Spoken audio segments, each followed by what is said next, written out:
What's up, sports fans? It's your man D back. Speak your mind sports talk. All right, check it out. The Donut Shop Jefferson in the morning. And today we talking about Dillian White's house. That man may just have foundation damage.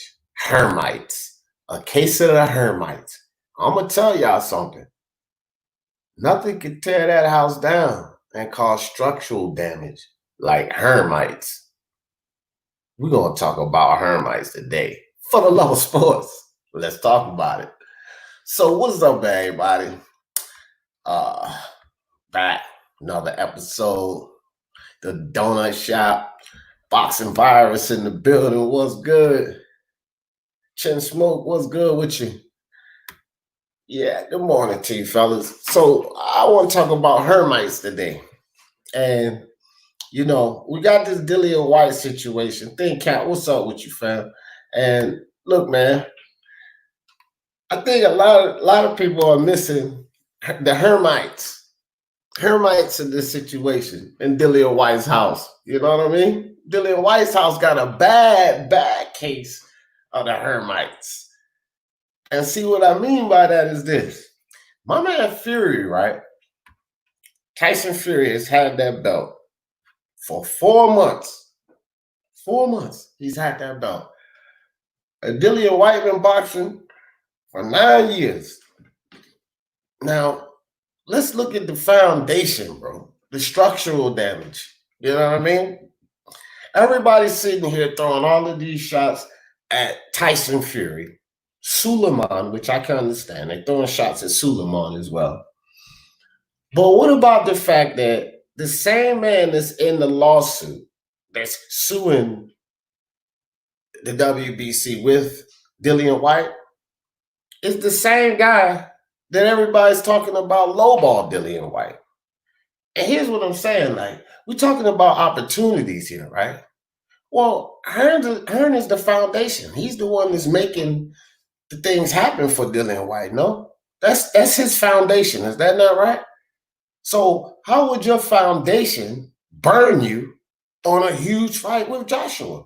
Because see, this the whole thing. They say, oh, well, they lowballed the offer with him. We can't talk about that offer with him versus Anthony Joshua. He was lowballed. Okay, well, who was he lowballed by? Who lowballed him? Man, this is still the Dillian White's career. We want to blame Tyson Fury for everything right now. But we still talking about Dillian White's career. So when he had an opportunity for 3 belts, not 1 WBC belt, but 3 belts, IBF, WBO, and WBA belt, he was lowballed and screwed out of, which everybody else said, no, he didn't get no opportunity. He was lowballed. So he was screwed out of the opportunity as a replacement in the Miller situation for 3 belts, not 1 belt, just 3 belts. But who was he screwed by? Was it the Hearmites? The same Hearmites that's supposed to be the foundation of this Dillian White house? Who did he get screwed by in that fight? See, and no one's mentioning this. They want to put everything on Fury right now, who just had that belt, for 4 months, but don't nobody want to talk about the 3 belt fights and how he got screwed by the Hearmites. See? And this is the thing, man. And this is what I'm saying. Okay, so just like I just said yesterday about Ryan Garcia. Dog, you decided to sign with Oscar De La Hoya. So when there's problems within Golden Boy, when you're not getting enough money, or things are not working out the way you want, remember, you decided to sign. Self-accountability, Ryan Garcia. Self-accountability, Dillian White. You working with Eddie Hearn. So we see everybody want to point fingers, and I don't like this is 9 years of a career. Fury holding that belt, Tyson Fury holding that belt for 4 months is not going to determine everything. But it comes down to today, and Suleiman I get. But the thing with Dillian White, and I'm trying to get everybody else, like, we gotta put some heat on White on some of his decisions. I like that boxing virus. I like that play on words. I blame the white man. That's pretty good. Luis Puente, what's up? So my thing is just this. It's really simple. Let's back up a little bit with the whole Dillian White, because it's still going on. Like, people, it's still going back and forth. Now, let's get this straight. Fury ducked him. Okay. But we gotta put some blame on Dillian White. We have to put some blame on his team. Like, everybody talks about Wilder and Shelley Finkel, and it's well-deserved. We talk about Ryan and Oscar De La Hoya, what's going on over there. It's well-deserved. Floyd and Tank and Ellaby, well-deserved. Well, we have a Dillian White and an Eddie Hearn situation here. And Dillian White and Eddie Hearn are making a whole lot of fuss right now. And everybody's saying, yeah, they're right. The WBC screwing them. Tyson Fury messing up everything for about undisputed. Blah, blah, blah, blah, blah. And then you got people like me saying, well, wait a minute. Dillian White has done some things, you know, to screw himself and tear his own career up. You know what I mean? Gaza, what's up, fam? And then, so I'm like, when it comes to the WBC belt, that one single belt, okay. Suleiman, it's nothing to argue about. Suleiman's crooked. But what about Dillian White's opportunity? Because, look, here's another thing, guys. If he was ever a world champion at any level, the WBO, the WBA, the IBF, any of those belts, if he ever became a world champion, that puts him in a different status. We have to remember, he's never even been a world champion yet, okay? Not at all. So you're talking about one WBC belt. He's been crying about Wilder for 3 years, and he has a valid complaint with the WBC, but he's been crying Wilder for 3 years. You have 3 other belts at play here, 3 other sanctioning bodies to get mandatory in, but he's been crying Wilder. So then the Miller fight comes, and there's a replacement that needs to be made. Carlos Mendoza in the building. What's good? Iceman in the building. So the Miller fight comes, and there's a replacement that needs to be made. And the same guy that's to bat with Dillian White right now, the same guy that's involved with the lawsuit, that's talking in the media and everything right now, is the same guy who everybody says screwed him out of a 3-belt opportunity. This same man. So we putting all of this on Tyson Fury in 1 belt when Eddie Hearn was the one who supposedly lowballed this dude for 3 belts. Now let's say this own guy, his own Hearmite situation, in-house Hearmites, breaking down the foundation, his own guy didn't screw him out of that fight. Is that not an opportunity? No, we want to fast forward to today and crucify Fury for everything. But forget about White's situations that had nothing to do with Fury, that had nothing to do with the WBC. What about White? When I mentioned the things that White has done, right? Didn't White sign on the dotted line? So he signed on the dotted line with the guy who so-called screwed him out of, in my opinion, is the biggest fight in his life. Because while everybody's yapping at the bits about Wilder or Tyson Fury and White's chances with the WBC, let's be honest. What's the biggest fight of White's life? Fighting Joshua for 3 belts or fighting Wilder for the WBC belt or Fury for the WBC belt? Let's keep it honest, because everybody's like, it's like they're masking over this whole idea. What would be the biggest fight in Dillian White's life? Would it be to fight Wilder for 1 WBC belt or Fury for the WBC? Or would the biggest fight in his life be to fight and defeat possibly Anthony Joshua for 3 freaking belts? But Eddie Hearn, the same man that is up to bat with him now, Eddie Hearn screwed him. At least this is what everybody say. No, you can't count him having an opportunity in the replacement because they lowballed him. They screwed him. They screwed this man. Okay. So y'all can't have it both ways now. So if Eddie Hearn screwed him by you guys, if he was screwed, it wasn't an opportunity, he was screwed out of the chance because he was lowballed. This means he was screwed in-house. This means it was an in-house deal. So he got screwed by his own man for 3 bouts, the biggest fight in his life. But everybody want to crucify Fury. Why are we not talking about this? And here's another thing. When this happened, when Dillian White got screwed out of the 3 belts, where the fuck was all of y'all then? It didn't matter because Anthony Joshua was involved. See, that energy wasn't there then about Dillian White being screwed over. No one cared. No one gave a rat's ass about Dillian White. Now Dillian White's the big victim. Everybody want to defend Dillian White now. Where was y'all at defending Dillian White when he didn't get that fight with Joshua? But go ask my man IBFP if D. Jefferson said something about it. Go ask him, because me and IBFP went back and forth about it. See, I was back there speaking up for White when he got screwed out of that fight with Joshua. I was the one back there like, yo, that's kind of fucked up because how they going to offer? But none of the White protectors were there. They weren't there because it was Anthony Joshua involved. So it didn't matter. No, Dillian White this, Dillian White need to sit down, Dillian White. Now all of a sudden, all of the Dillian White protectors come out the fucking cut when Fury has had the belt for 4 goddamn months and everything's Fury's fault. Where were you guys at during the Miller situation? Because I was there batting for White, but I didn't see y'all batting for White then. Now y'all batting for White after Fury having the belt for 4 months because he beat up Wilder. Come on, man. This is ridiculous. And nobody's saying nothing about White and Hearn, those two, in-house situation, and how Dillian White was screwed out of the biggest fight of his life. Because beating up Wilder was not the biggest fight of his life. Beating up Fury wouldn't be considered the biggest fight of his life. Beating up Anthony Joshua for 3 bouts, that would be considered the biggest fight of his life.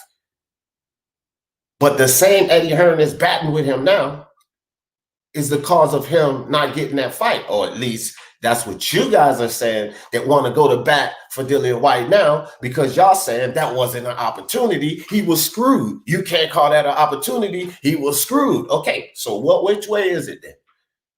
Which way is it then? You know?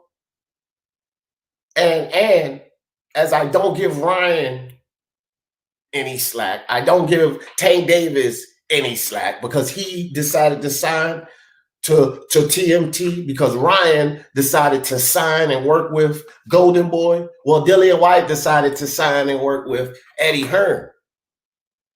So in their situations, where's the accountability on the person, bro? Why Fury holding the belt for 4 months got to be the bane and the problem of everything? Where the fuck is Dillian White's accountability and Hearn accountability in this? And like I said, if Dillian White had ever been a champion, or if he had had that opportunity back then, which Ruiz captured and got 3 belts, Andy Ruiz held 3 belts.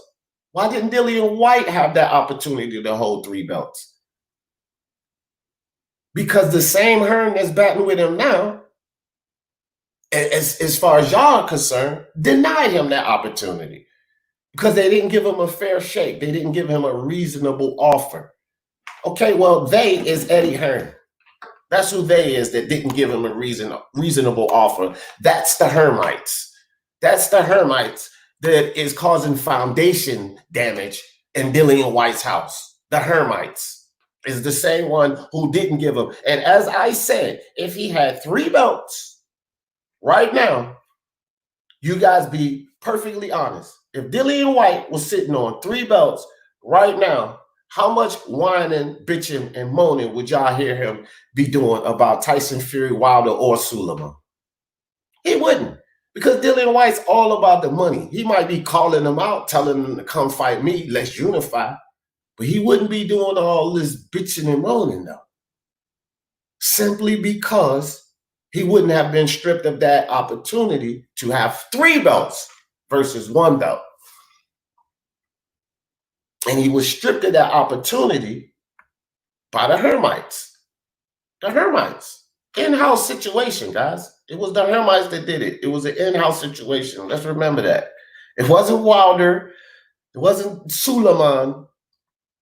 It wasn't Bob Arum.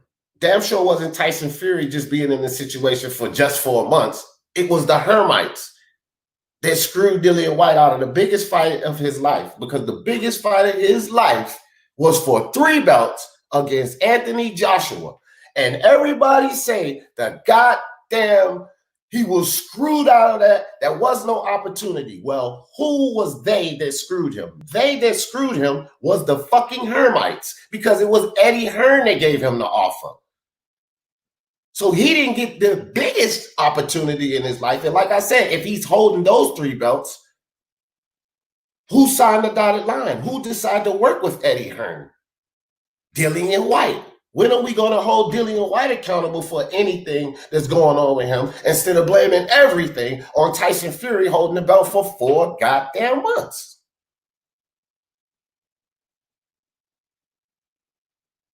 Yeah, okay, I get it. I get it. So he says maybe Dillian White was viewing the WBC as the smart option for leverage to come back in-house for Undisputed with Joshua. Maybe Hearn even suggested getting the WBC and doing in-house. But Mr. Two Hands, at the time during the Miller situation, they were arguing, bro.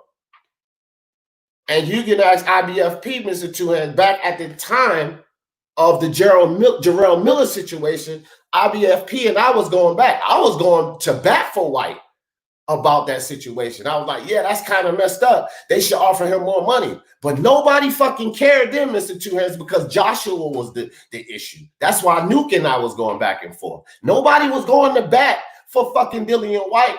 Dillian White was still bitching and moaning about that situation. But nobody went to bat for Dillian White. Then, like they going to bat for Dillian White now, while Fury has held the belt for only 4 goddamn months. Now everybody wants to be Dillian White fucking lawyers and protectors from everywhere. They coming from everywhere. Dillian White saviors. But where were all of the Dillian White saviors? I was out there batting for Dillian White during the Jarrell Miller situation. But all of these newfound Dillian White saviors weren't there because Joshua was involved. But now it's my guy Fury involved, who's only had this belt for 4 goddamn months, and he's the bane of the whole damn problem. And all of these people going to bat for Dillian White now. Where were you guys at when the Joshua situation happened? Because that was a situation for 3 fucking belts. And supposedly people say that's not an opportunity because he was screwed. They screwed him out of that opportunity. And who was they? I think they were the Hearmites, but nobody talks about that. It's all Fury holding that belt for 4 months is the bane of Dillian White's problems. That's the narrative that's going around right now. Fury is the bane of Dillian White's problems. He doesn't have a goddamn thing to do with his own situation. See? That's what I'm preaching right now. What's up, Ty Legacy? What's up? Let me see what you're talking about. Aaron Cohn in the building. Hold up. I done missed some people in here. Martin Ramos in the building. What's good? Martin Ramos. Mr. Spooks. Aaron Cohn. Boxing Monster in the building. Whatever offer Dillian didn't accept doesn't change what he deserves from the WBC. Tyson Fury doesn't want. Look, I'm not saying that, but Dillian White, when I say Dillian White blown opportunities earlier, I'm getting all of this feedback, Iron Cone. And again, let's say he went in there and beat Joshua instead of Andy Ruiz. I'm telling y'all now, it wouldn't even be no fucking lawsuit with the WBC. It wouldn't. He wouldn't give a rat's ass. He would be calling out Wilder or Fury or whoever had that belt to come make a 4-belt match. But this wouldn't even be an issue. But because Dillian White decided to take the WBC route, abandon all other sanctioning bodies, to take the WBC route and fight chicken noodle leg Wilder, because let's keep it real, that's the route he decided to take. And they screwed him. The WBC and Suleiman screwed him along the way. And he kept pursuing that route. He kept pursuing that route. After year 1 of getting screwed, he pursued the route. After year 2 of getting screwed, he pursued the route. After year 3 of getting screwed, he pursued the route because it was against Chicken Noodle Leg Wilder that couldn't box, that was a one-trick pony. And he stayed on that route. And nobody talks about that. It's all Fury's fault at this day and time. Come on, man. Come on. And then the opportunity that y'all say he didn't have because they screwed him, they were the Hearmites. So when is any other accountability going to be put on this situation but for Fury, who had the belt for 4 goddamn months? Because I don't give a damn about Suleiman in the WBC. I agree with all of that. They screwed him. So what? But everybody talking about Fury ducking the fight, Fury willing to drop this. Fury ain't the bane of this problem, bro. The immediate situation now, yeah. But like I said, Dillian White blew a lot of opportunities for himself. And the Dillian White detractors don't want to accept that. When I say that, I'm saying something wrong. See? When I say that, I'm saying something wrong. But what about the Hearmites in this situation, bro? You know, when are these fighters going to be held accountable for the things they do or the lack of what they do?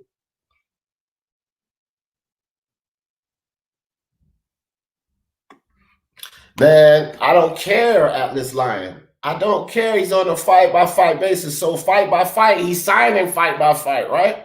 I mean, if it's fight-by-fight, come on, bro.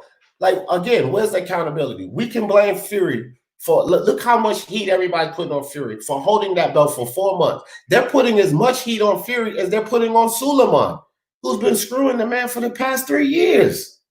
Fury's catching as much heat in this situation as Suleiman is catching. And Suleiman been screwing Dillian White for 3 years. And everybody coming down on Fury after holding the belt for 4 freaking months, bro. And like I'm saying, all of you guys, or a lot of you guys that are batting for Dillian White now, y'all didn't come to bat back then about the opportunity that y'all claiming he was screwed out of. Where was the videos? Where was the people hollering about Dillian White is getting screwed then? You guys weren't around because it was about Anthony Joshua. So because Anthony Joshua is this deity, and I'm not saying to everyone, but because he's this deity and everybody likes Anthony Joshua, no one gave a damn about Dillian White being screwed. But I did. The guy that keep the same energy. I did. And I got IBFP as witness because me and him was going back and forth back then about it because he's advocates for Anthony Joshua. And I didn't see all of these people bashing Tyson Fury now, bashing Hearn and Joshua in that situation when they so-called lowballed him. And y'all saying now that they lowballed him, they disrespected him, this, that, and the third. But when y'all went back there saying that shit then? Because Joshua was involved. So nobody cared about Dillian White being screwed, lowballed, or never really being given an opportunity then. It was okay then because Joshua was involved. It was all about what Joshua wanted to do. But now that my guy Fury just acquired this belt 4 months, everybody's on the bash mode of Fury this, WBC this. But where were all of these people batting for Joshua? I mean, batting for Dillian White right now, throwing shots at Suleiman and Fury. Where were y'all? Y'all weren't firing those shots at Hearn back then when he gave him the low ball offer that y'all talking about wasn't an opportunity. What's the deal? What's the deal with that? Monster, man, I ain't even putting your comment up right now, Monster, because I ain't even joking about this one. Like, this shit is just not, like, how do I get so much heat saying that Dillian White caused some of his own situations? I know why they coming at Fury, Mr. Two Hands. Y'all keep telling me why. I ain't dumb. And I already said Fury ducked. That's irrelevant. But where were they coming at? Where were these people coming at Eddie Hearn during the situation that y'all are saying? Because you even said it too, Mr. Two Hands. You said that was no opportunity. They lowballed him. Well, they were Hearn. And I didn't hear them people coming to Dillian White's defense then when they screwed him and they lowballed him. But they coming to Dillian White's defense now because Fury and Suleiman screwing him. Well, if the man was getting screwed, the man was getting screwed. And that fight for 3 belts was bigger than this fight for 1 belt. But now everybody want to make a big case out of this, but nobody made the case out of that. But I did. Once again, go talk to New. I was making a case then. See? So I'm gonna keep it the same though. But it was no Fury lawyers back. I mean, was no Dillian White lawyers back then. Everybody was cool with Dillian White getting screwed back then because it was Anthony Joshua involved. It was Anthony Joshua involved. So they was cool with Dillian White getting screwed back then. Now, today, we fast forward, Dillian White gets screwed back then. Oh, no, he got screwed back then. Well, why y'all all talking about him getting screwed back then? Back then. Y'all talking about him getting screwed now? Where was all this energy about Dillian White getting screwed back then? See, Wilder had the belt. Joshua was the champion. Fury won't know where to fucking be in the conversation. But nobody liked Wilder, and he had the WBC belt. Everybody liked Anthony Joshua. So fuck Dillian White being screwed. Now Dillian White's a big, great victim to every fucking body now. Now he's the big victim. But when Joshua had the belt and Wilder had the belt, fuck Dillian White. Now Dillian White, everybody got to come to bat for Dillian White. And my guy got the belt and only had it for 4 months. Only been involved in this situation for 4 months.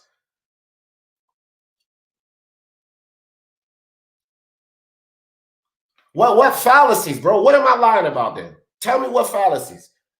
Isn't Eddie Hearn the one who supposedly lowballed him? What's fallacy about that? Is that right?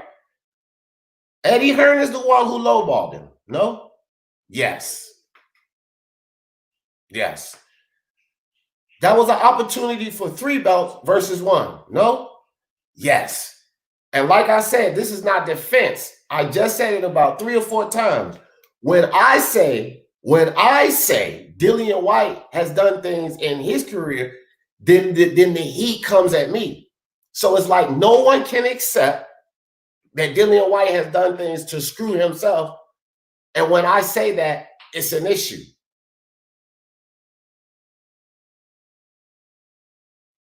You know what I mean? No. It's valid, bro. It's valid. It's valid. It's not trying to merge anything. Listen, when you say you blow opportunities, bro, I don't know why. Okay. I said that Dillian White decided to chase 1 belt, my nigga, which was the WBC. He chased down 1 belt, Mr. Two Hands. These things have to correlate. You can't just dismiss. See, that's what everybody would like to do. They would like to dismiss the travesties of Eddie Hearn and not focus on that. They would like to dismiss the things that Dillian White neglected to do in his own career. They would like to dismiss all of that, gloss over all of that, and not apply it to this situation. Of course, it would like to be done that way, but you cannot, because the thing is, he chased the WBC path. There are 3 other belts that you can seek mandatory position for. But like I said, after year 1 getting screwed, he stayed on the WBC path. Fuck the other 3. After year 2 getting screwed, he stayed on the WBC path. Fuck the other 3. After year 3 of getting screwed, well, going into year 3 of getting screwed, he had an opportunity for all 3 of those other belts. In between this time, still chasing this WBC belt, crying about how Suleiman is screwing him. And at this time, Fury not even being a factor. And he doesn't even attempt to chase those belts. Then he gets an opportunity that you guys are saying he was screwed out of for 3 belts. And none of that applies because as a boxer, you can decide what sanction and body you're going to try to get mandated in. You can fight certain fights to be mandated in certain sanctioning bodies. Let's not act like that shit doesn't matter. But what Dillian White decided to do was take the WBC route because of chicken noodle leg Wilder. That was the easiest champion to knock off, and he could get that belt, use it for leverage, but that's what he decided to do. So he abandoned everything else and decided to go the WBC route. So when I say that Dillian White has done things to put himself in this situation, it's not about merging anything. It's about analyzing Dillian White and what he's done in his career. I never said Fury didn't duck him. I said Fury did duck him. I never said Mauricio Sulaiman wasn't the problem. I blame Mauricio Sulaiman for everything. But a lot of these people now wasn't like me when I was like, that's messed up. They should give Dillian White more money. How they going to offer Luis Ortiz this? How they going to offer other people that? And then try to give Dillian White that. See, I was going back and forth with Nuke about that. But nobody gave a fuck then because it was Anthony Joshua involved. So all of these things along the way caused White to end up in this position. So we can't gloss over that and talk about, nah, I'm mixing it. No, these things are relevant, bro. They can't just be overlooked and act like White didn't do nothing. Now he's a big victim in every fucking thing. No. And it's all Fury's fault only being involved after 4 months? No. Hell no, I'm not going to sit back and listen to that nonsense. And then everything that I'm saying is foolish? Come on, bro. What's up? What's up, T-Tone Toledo in the building? My man Nick Harmer in the building. He said, excuse me, I meant to say that's his prerogative, man. You know, he never really in consideration for the unified titles. It was a last minute thing. Yeah, bro. Okay, see, again, so we can make all the excuses in the world. We can say it was a last minute thing. It was a last minute thing, but did they lowball him? Who was the day? The day was his own guy. These are facts that I'm saying. So you're telling me situations, but I'm giving the facts though, right? No. Yeah, it comes off like I'm trying to protect Tyson Fury because everybody's putting more heat on Tyson Fury than deserves. So yeah, I'm protecting him in that situation. I am. I'm saying spread the heat around evenly, and people ain't doing that. People ain't doing that, Mr. Two Hands. So you can say what you want. Yeah, I'm protecting Fury. I'm going to protect my guy and stand up for my guy. Because after 4 months being in this situation, this whole Dillian White situation for 4 months, yeah, I'm protecting my guy. Because being in this situation after 4 months, he don't deserve all the heat that Sulaiman's getting, but people giving him all the heat that Sulaiman's getting because he said he don't want to do the franchise champion. Okay, well, you just said that this is this guy's prerogative. Well, Fury's prerogative is something different than dicking around with Dillian White and his situation being screwed by the WBC. That's Fury's prerogative because beating Joshua for 3 belts, Fury said, I had this WBC belt. Okay, I understand the fans want 4 belt undisputed. F this belt. I'll still beat that motherfucker. I will beat him, and I will be considered the best because Fury wants to beat the best and be considered the best. His prerogative is, Mr. Two Hands, he's won all of the belts there are to win. So he doesn't care about the fans' need for 4 belt undisputed or another belt with a shiny little trinket on it. All he wants to do is fight Joshua. So if you tell me I can't blame Dillian White for sticking on a path of a sanctioning body that's continuously screwing him over and over, year after year after year, okay, I can't blame him for that. Well, you can't blame Fury for wanting to fight the very best guy and say, fuck the trinkets then. You can't do that then. Come on. But we gonna sit here and blame Fury. Fury got most of the problem to do with this, and then just say that Dillian White had nothing to do with leading up the past, Mr. Two Hands. The past. Dillian White's past led him to this situation. So if you're arguing that, because that's my argument, Dillian White's past, the choices he made, the directions he decided to take led him here. Are you arguing that that's not the case? Because that is my only case. We can do this all day, but my only case is this, Mr. Two Hands. The choices Dillian White made, the WBC path he decided to take, and the things that he turned down, some of the things he didn't do, and some of the opportunities he wasn't afforded while he remained on this WBC path, led him to this situation.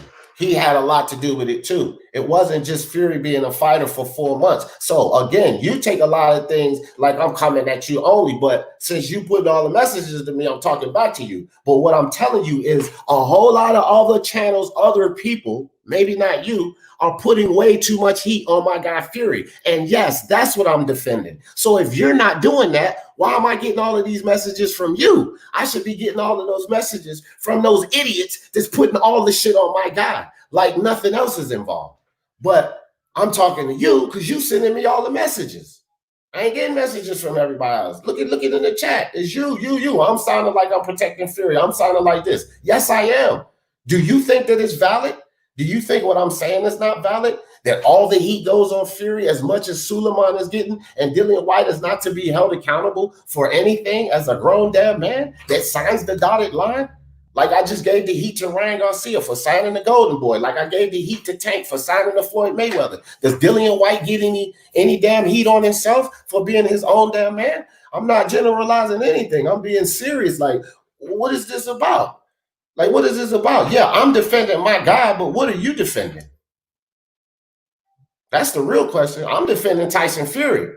And I'm saying that Tyson Fury don't deserve all the heat. And there's a lot of other channels and fans out there saying and giving Tyson Fury excessive heat. Now, if you're not the one doing that, why are you coming at me for what I'm defending? What are you defending, Mr. Two Hands? That's why I'm just interested, though. What are you defending? Because I just gave you my stance. My stance is defending Fury on the fact that he does not get as much heat as a lot of these channels and people are giving him for this situation. That's my stance. What you defending here? Because like I said, this is you coming. Okay, here it goes.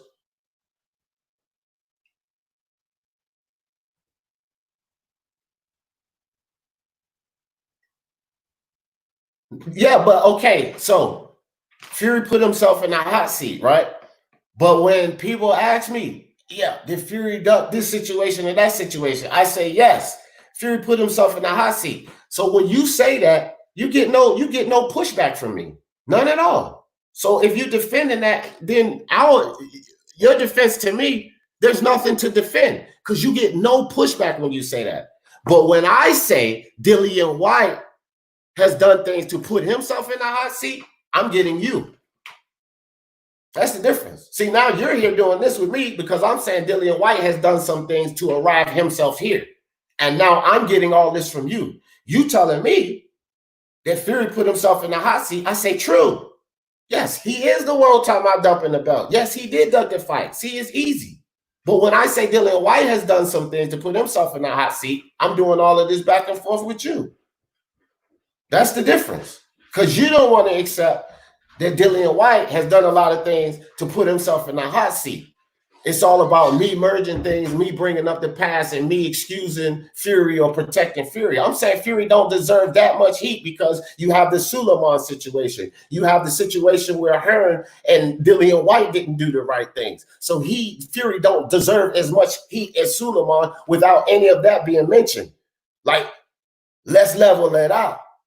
Let's not have a fucking total Fury bash and Fury's this, Fury's that now, when there's a whole lot more things surrounding this situation. But when somebody come to me and say, yeah, Fury ducked that fight, okay, yeah. When somebody come to me and say, yeah, Fury only fights the big fight, he don't challenge himself in between, I say, yeah, he's historically done that, yeah. See, I don't argue these things. But when I sit up here and say Dillian White's done a lot to put himself in this situation, then I get all of these things coming at me. All of these things coming at me because I say that Dillian White, we can't dismiss the fact that Dillian White has done some things to put himself in this situation. Anytime I say that phrase, I start getting this. You're defending Fury. Y'all putting everything on Fury's mix. I can't defend him if I feel like excessive heat is being put on Fury. Not the things that he deserved, but excessive heat. Yeah, I can defend because some of that heat need to be spread back to the man that's accountable. When is a man never accountable for himself for anything? Because it may not be you, once again, Mr. Two Hands, but go around. Don't go from your perspective, go around. A lot of people acting like Dillian White ain't accountable for shit. I got one of my guys, one of my sons, Ronnie, on here. I've been going back and forth. He's a Dillian White fan. It's like Dillian White ain't done nothing. Everything's everybody else's fault, bro. So that's what I'm speaking on. You speaking on your point of view, but I'm speaking on the point of view of everybody that's giving them excessive heat. If you're not giving them excessive heat, fine.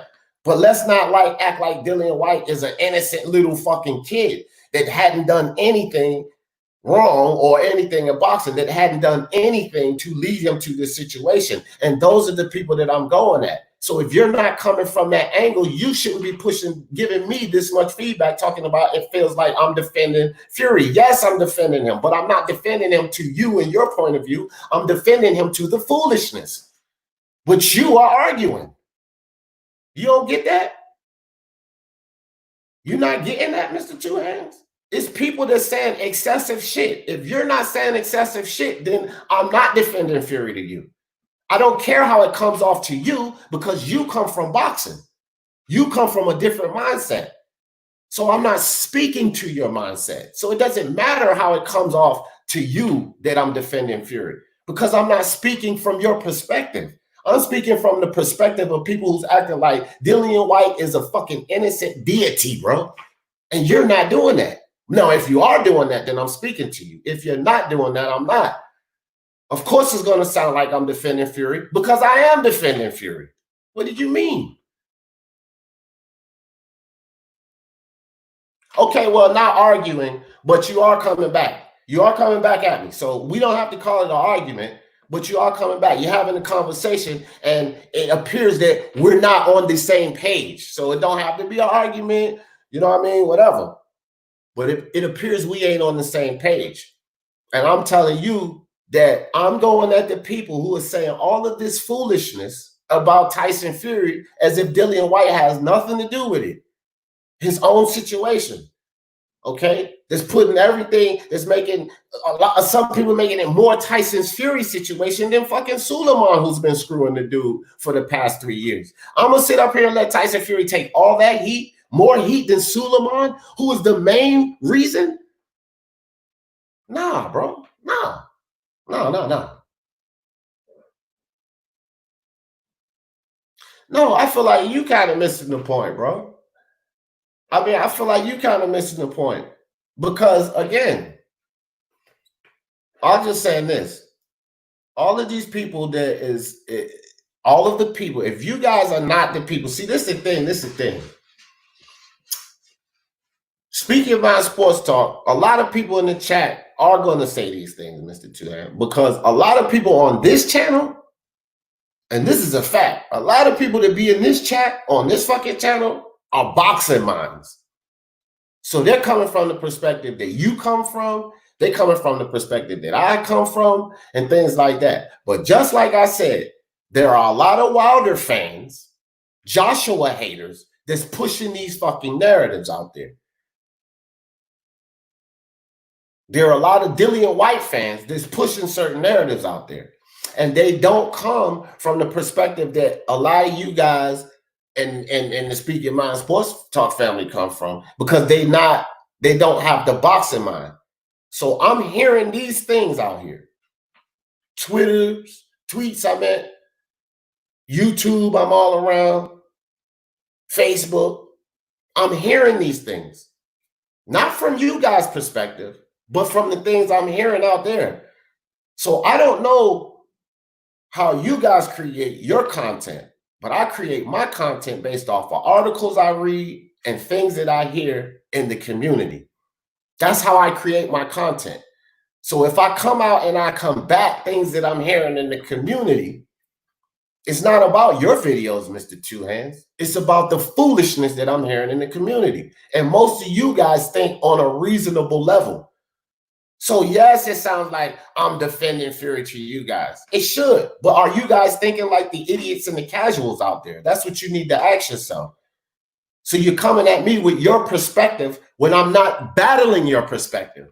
I'm battling the perspective of the idiots. I'm protecting my guy to the idiots. So yes, it comes off to you and most people in this chat that have a fucking boxing mind like I'm protecting Fury, because I am protecting Fury. Because Suleiman screwing Dillian White for 3 years deserves more heat than Fury holding that belt for 4 months. Don't you agree with that? Mr. Two Hands? Do you get that point? Because there are people out there putting out tweets, making videos, and talking shit as if that's not the case. Now, do you agree with that? When Wilder had the belt and they were screwing the hell out of Dillian White, when Suleiman decided to put Brazil in front of Dillian White, put Fury in front of Dillian White. If Suleiman didn't put Fury in front of Dillian White, would Fury be a fucking issue? So when I go at people talking about, oh, calm down on all the heat you giving Fury, because we got to remember Suleiman, then we got to think about Dillian White done some stuff to get himself in this situation, then you, Mr. Two Hands, come at me. Sound like you protected. Yeah, I am to them. To them. So you saying that all of those idiots are correct, Mr. Two Hands? That's what you saying? Because that's who I'm going at. So are you saying that they are correct? Because I ain't going at your points, but I damn sure been going at theirs. That's what I want to know. Yeah, because you know why? You know, okay, well, you know what? Don't worry about it. I'm going to send you some shit in your DM then. Because I'm surprised. But I'll send you some shit in your DM then. Since you ain't hearing all of this, I'm going to send you some shit in your DM. Then I guess, and then after I send you the shit in your DM, I guess at least you and I won't have this conversation anymore. I guess at least you and I won't have this conversation anymore.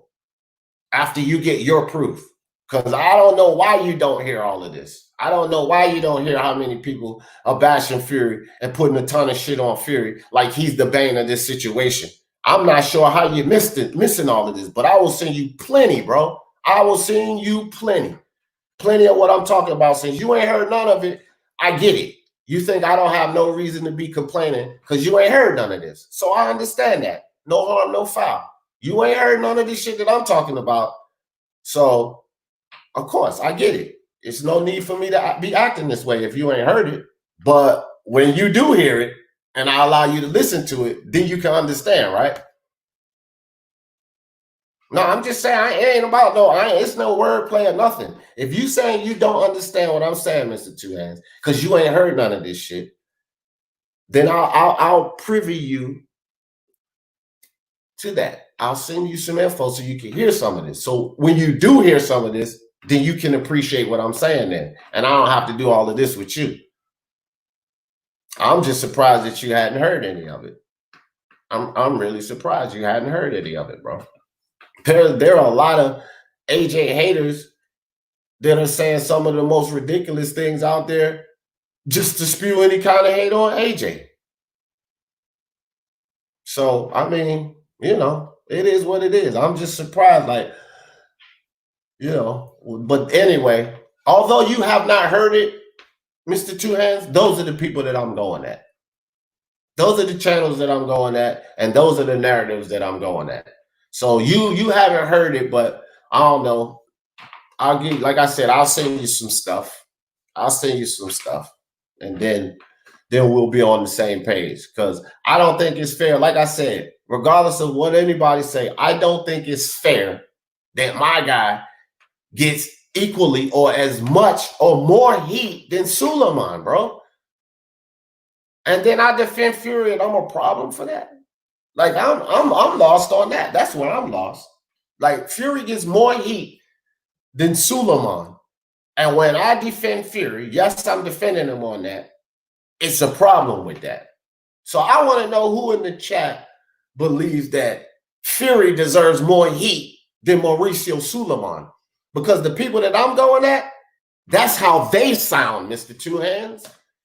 Like you say, I sound like I'm defending Fury. Good, because I am. Well, they sound like they giving Fury more heat than they giving Suleiman, Mr. Two Hands. And I'm not supposed to speak up on that?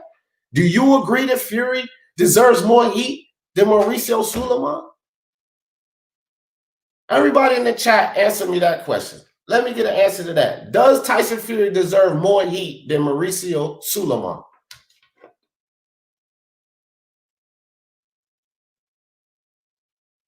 That's what I want to know. I got a Google Pixel 2. That's the same phone I got. Google Pixel 4 or some shit. I don't know. Google Pixel. Great phone. Great phone. No, thank you. Thank you. Gaza says no. Iceman, no. Right. Thank you. Thank you. People in the back rooms, WBC promoters. Thank you. Thank you. You put on a strong case on this, D. Thank you. Thank you. Thank you, guys. Thank you, guys. I put a strong case up. Thank you, guys. Thank you very much for some people actually understanding what I'm talking about here. Because, you know, just because ain't nobody heard it, I've heard a lot of videos. I've freaking read a lot of tweets.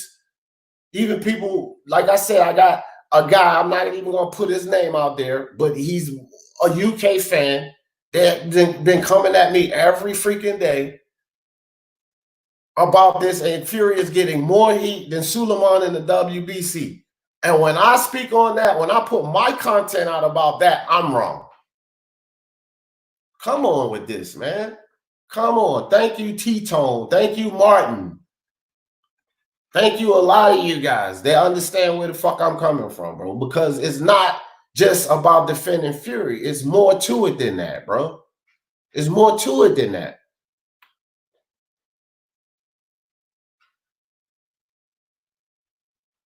Yeah, I don't like to do a lot of that either. That's why I like all right, I'll make an exception. I'll make an exception just this one time because I don't even have nobody up here on the donut shop. There you go. Because I'm like that too. I don't like to do a lot of texting. But you got the Google Pixel 3, nigga. It's got a microphone. You hit the text button, you hit the little microphone, and you talking to the shit. And it write all this shit out. If you got a Google Pixel 3, you got the same shit I got. You ain't even gotta write. You ain't gotta text. All you gotta do is talk. Hit the microphone. Listen, man, that ain't gonna happen because and it'll write all of that shit out for you. Then you hit send. But they're gonna link so that you can speak your piece. Because I don't really want to do this with you. I would rather do this with these idiots out there putting all the heat on Fury. I ain't really trying to do this with you. I'm trying to do this with them. See, not you. Listen, brother. Listen, brother. See, first of all, you know, if I'm texting, I'm already using talk to text. That's why it's coming off quickly. But you're trying to. I don't like how you're trying to act like I'm being obsessive, like I'm having an argument with you. What I'm trying to do is get you to see my point of view. But what I don't like how you're trying to be strategic and trying to use my text messages to try to angle around the points that I'm making. This is what I'm saying, bro. If you're speaking on the past, hold on, I got my TV. I'm watching this shit on my TV, so it's fucking echoing in the back. All right, so this is what I'm saying. Like, you know, I completely understand what you're saying. Tyson Fury should not be catching more heat than Mauricio Suleiman. If other individuals are doing that, if other individuals are saying that, they're kind of coming from a disingenuous kind of place. And I just think those individuals are stupid. Stupid people is something I don't listen to. Like Boone, he gets all dedicated to listen to these guys at the LDBC and they let him get his panties in a bunch. I don't listen to stupidity. I don't really. I listen, I might, because I pick up on you because I catch the notifications, a couple other people, but I don't even watch other people's shit.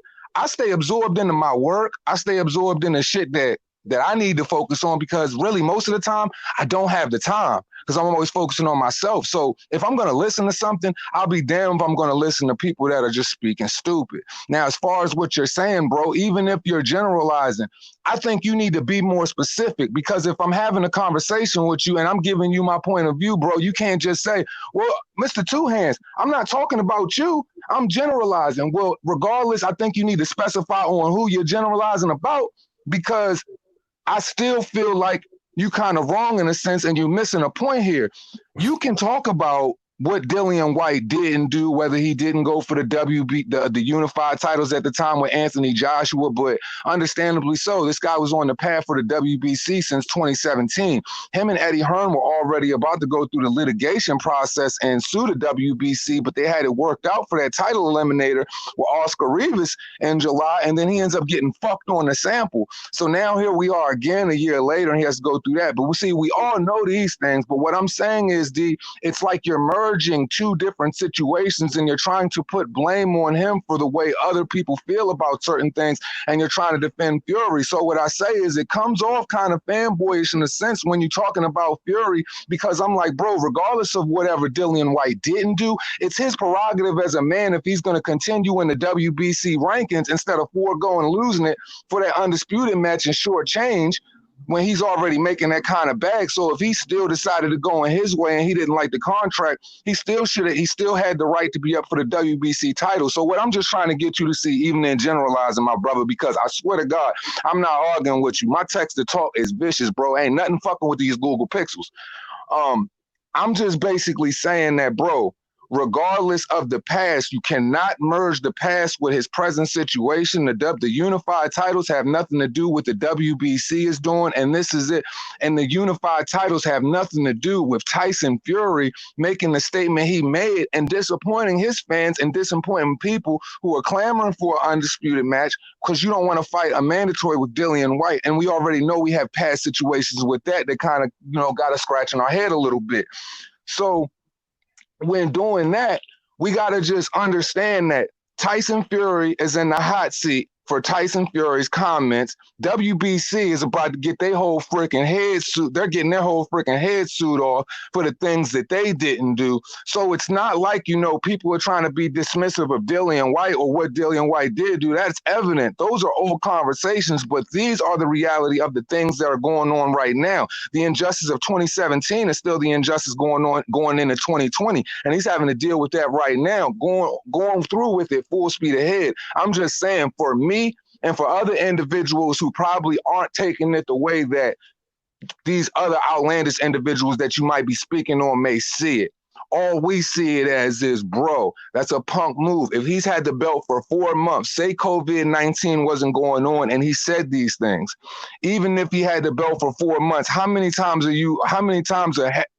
elite guys in fights? 2 times a year, every 6 months. So that would have still been 4 out of the 6 months, bro. So that's still a kind of long time and the wrong time to be making a statement like that. So I'm just saying, for me, I can't speak for other individuals, but from the general consensus that I'm receiving and the energy of the people, it's the disappointment and the fact that you're saying you don't want to defend against your one mandatory when Anthony Josh was willing to walk through fire with 2 mandatories. So it's just like, bro, get it out the way, man. Live and let live and continue to move on. I'm not disregarding what you're doing. See, what I'm trying to get you to see is what you're saying. I just don't want, when it comes to people to come at you on this situation, other motherfuckers, not me.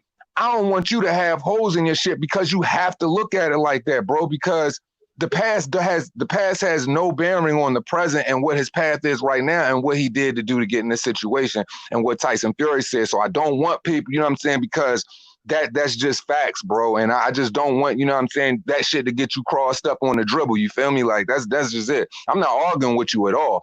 I just have to make that point of view because I'm like, even in generalizing, fam, that's still a fact. You know what I mean? Yeah, that's a fact. It is a fact. But this is my thing. I'm going to say a statement. I'm going to say a real short statement. And I ask you right now if you disagree with this. Fury need to fight White. He ducking that fight. But y'all can't sit up here and act like everything going on with Dillian White is all because of Tyson Fury. We got to hold Suleiman accountable and some of the things White did to lead himself here. What do you have with that statement? Hold on, repeat that again. Repeat that again, D. Tyson Fury needs to fight White, or he's ducking that fight. But y'all can't sit up here and act as if Fury is the bane of this man's problem and forget about Suleiman and a lot of the things White did to lead himself to this situation. What problem do you have with that statement? I honestly feel as though, Mauricio Suleiman is definitely, the Achilles heel in the situation.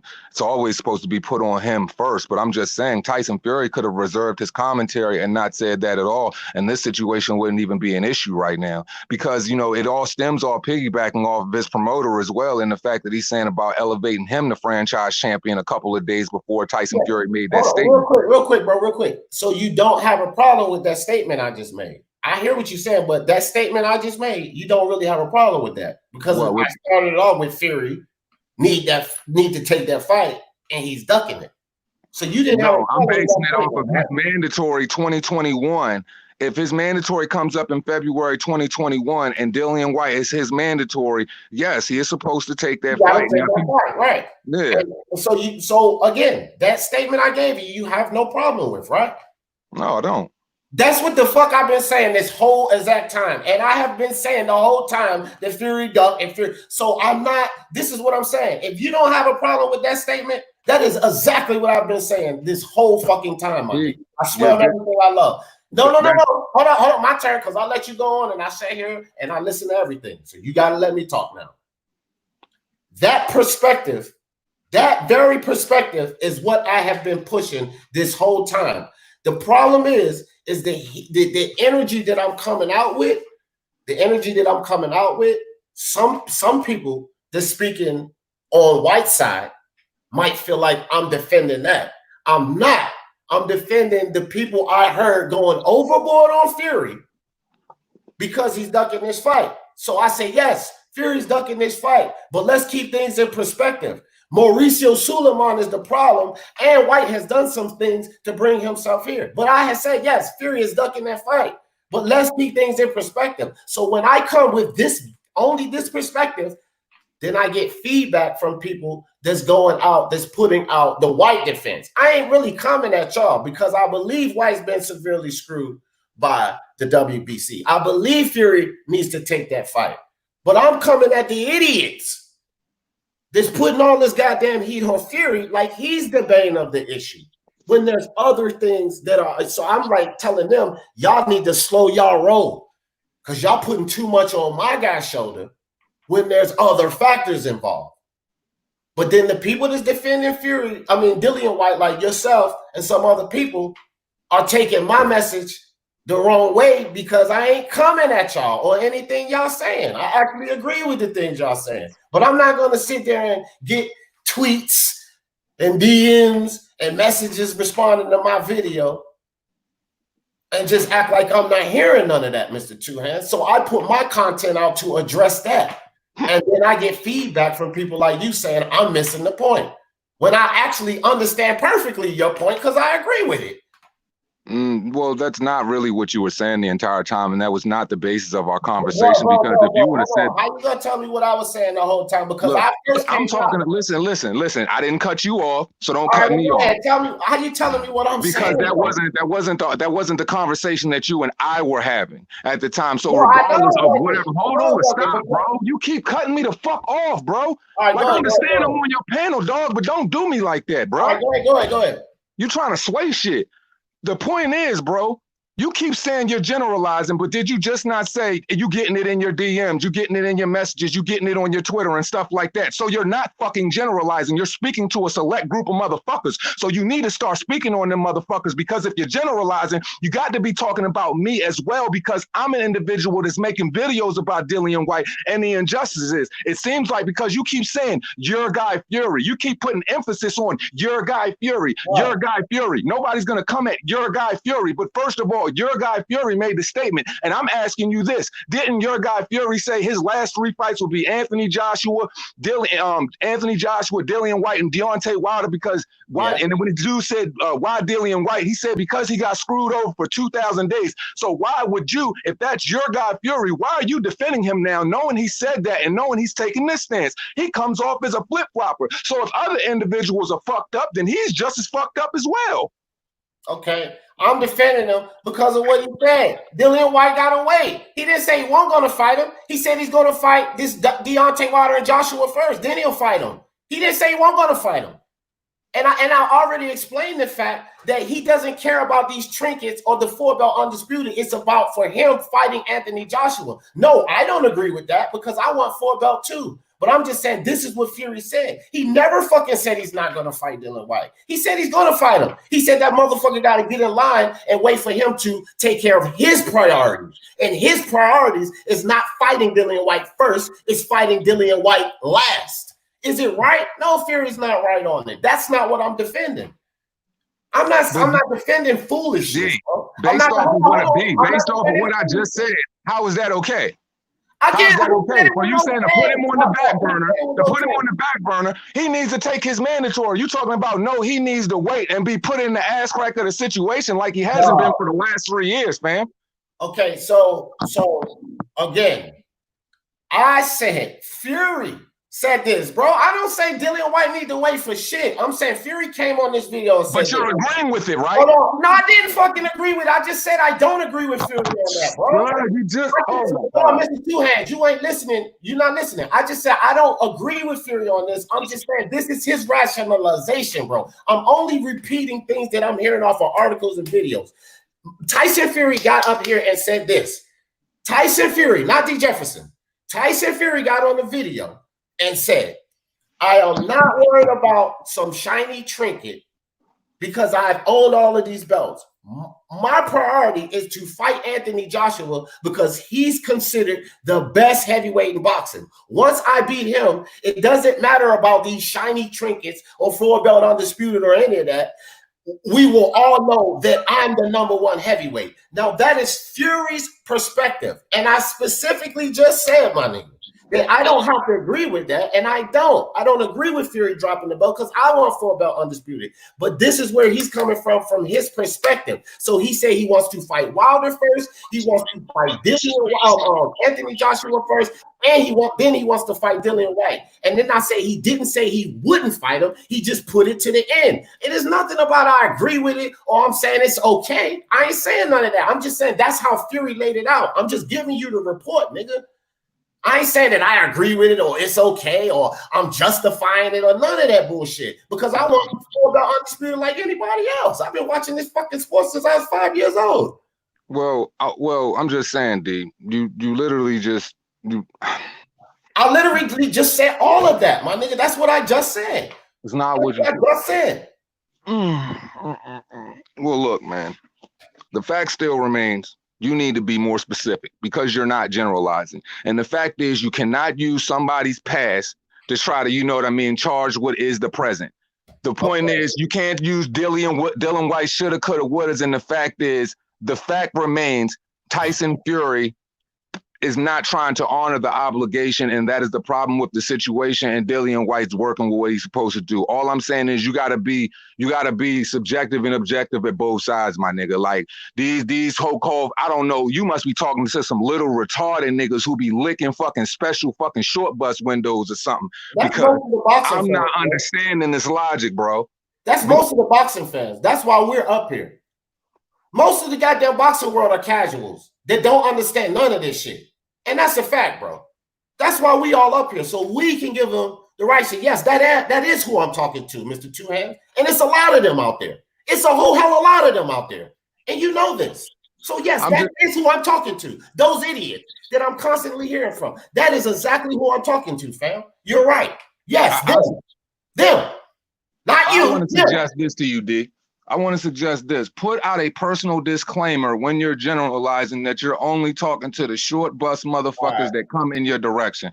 Because I'm just saying, you're speaking in a sense of I'm gonna tell you you're always gonna have a person like me who has an who doesn't agree with what you're saying.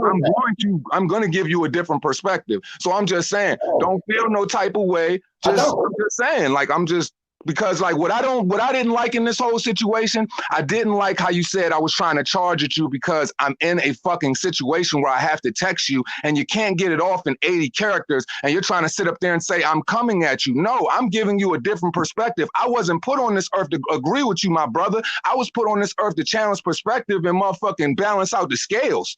So that's all it is. But you know, respect to you and what you doing. I'm pretty much off that. You know what I mean? Shout out to dumb motherfuckers. Respect though. No doubt. Well, I'm gonna say this. What's up, G Boogie? I'm gonna say this. I'm not gonna change anything about my content.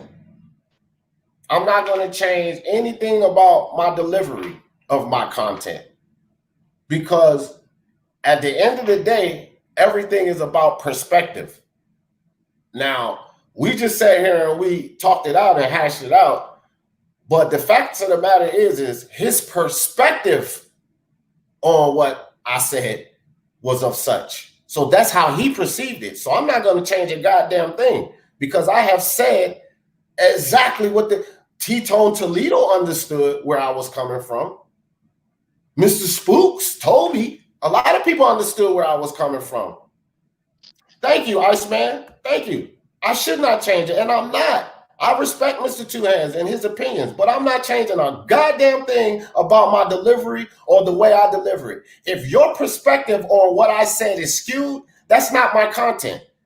That's your skewed perspective and how you took what I was saying. You took it a certain way. That's your perspective. It is not my content. And I'm not going to change my delivery of my content for any fucking body, bro.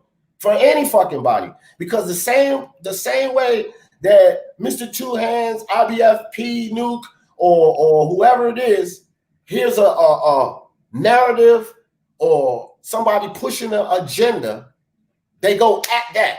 That's what they go at. So if I hear something, I'm going at that. And I'm not gonna readjust my content to satisfy anyone, bro. To satisfy anybody else's perspective. And if somebody don't understand, then they can come talk to me about it, just like Mr. Two Hands did, and we can hash it out. I don't care if y'all have difference of opinions. That's what we're supposed to have. I don't care if you have a different perspective. That's what we're supposed to have. But if you don't understand what angle I'm coming at by my content, then we can talk it out just like Two Hands and I just talked it out. But I'm not going to change a goddamn thing about the way I deliver my content. No, like men. They talked it out like men. Right. We'll just talk it out. I'm not changing shit because I'm not going to request that nobody change how they put their shit out. Fuck that, bro. No disrespect to you, Mr. Two Hands, but you put out your shit and the way you feel like you need to put out your shit so that people understand or get it how they get it. And I'm going to put out my shit the way I want to put out my shit, and people can take it how they want to take it or not. But I'm not going to readjust or change the way I put out my ideals based on what no fucking body think, bro, because I don't give a shit what nobody think. See, you know? From that whole conversation that I heard from you and Mr. Two Hands, basically, I understood that the root of all evil started with Jose Suleiman. For sure. And he was screwing over Dillian White because of Deontay Wilder, because Deontay Wilder didn't want to fight him because he saw him as you know, through both y'all speak. You know, I understand what both were saying from it, from my own perspective. And you know, I understood that. I felt that Mr. Two Hands felt that you was targeting him, but in reality, you wasn't. You know what I'm saying? And that was good that both of y'all was talking about it. Regardless, we all get in a certain situation when we. I don't mean this in regard, Mr. Two Hands. You know, some people cannot articulate as well as others or cannot be as descriptive as others. And, you know, it to me, y'all still had the common ground and y'all both was making a valid argument between what y'all were saying, and it was relevant. That gave me the idea that I knew it was Jose Suleiman through the whole shit. Yeah. And yes, Tyson Fury and, you know, everybody has a part of this shit to do with it. And it started off with Jose Suleiman and fucking Deontay Wilder and Shirley Winkle. Right. You know what I'm saying? Yeah. And I understand Tyson Fury's point of view that he wants to get Deontay Wilder out the way because he did sign the contract. He already had the stuff with him first. But yeah, same way Anthony Joshua is contracted to fight either Pulev or whatever, to fight them and then go for Fury. You know, while Anthony Joshua is doing that, Fury should go ahead and which you pointed that out because it ain't right that Fury shouldn't leave Dillian White out there because he finished Dillian White. I mean,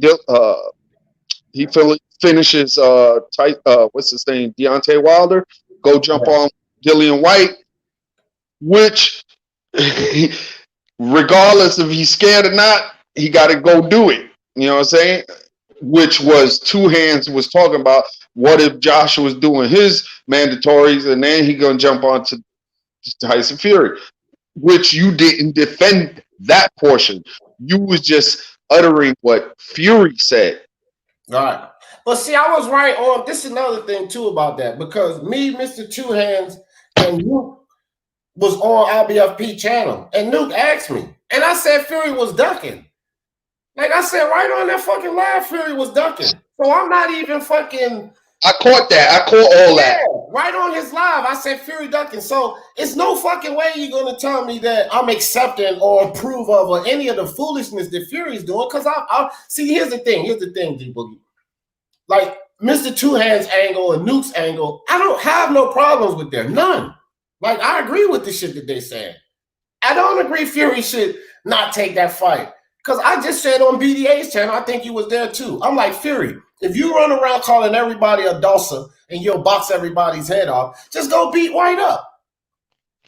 I've said that. So it's not like I'm dismissing that part of it. Like, yeah, Fury's wrong. But this is Fury. Like, people are expecting Fury to be something different than what he's already been. I'm not approving of it or accepting it. I'm expecting it. Right. That's the thing. I'm not approving or accepting it. I'm expecting it. Because what the fuck else should we expect from Tyson Fury? But to fight the good fights and fight trash in between. We should expect something different? I ain't approving of it. I'm not saying it's okay, but it should be fucking expected. This is what the fuck he been doing the whole goddamn time. Now all of a sudden they want him to be a whole different man and actually fight Dillian White. Is that historically what Fury has shown us? No. So does Fury deserve heat for that? Fucking right. Yeah, he deserves heat for that. But does he deserve heat saying that he's more problem than fucking Suleiman? No. No, the fuck he doesn't. Do we just supposed to dismiss the fact that Dillian White has done some things to put himself in this position as well? No. We're not supposed to dismiss that either. So for all of you people that's going overboard on Fury, slow your fucking roll and let's put things into perspective. But then when I say that, when I put that message out, I got to be specific and cater to other people in the way that they're going to receive it. Fuck no, I'm not going to do that, bro. I ain't doing that. That's crazy. You're asking me to do too much. I'm not going to cater to people like anybody else and try to cater my information to be appreciative or to be sensitive to the way that they're going to take it. If you don't understand how I'm coming or what angle I'm coming from, come talk to me. But don't tell me to change my goddamn content so that you can understand it. You got a sharper mind than these idiots that I'm talking to. So I shouldn't really have to adjust anything for you because you don't have to adjust your content for me. I understand perfectly what you're saying. IBFP, Mark Unrivaled, Mr. Two Hands, Unbiased or Biased, Pox and Talk. I understand perfectly what you guys saying. I'm not going to ask you to adjust what you're saying because I have a sharp mind.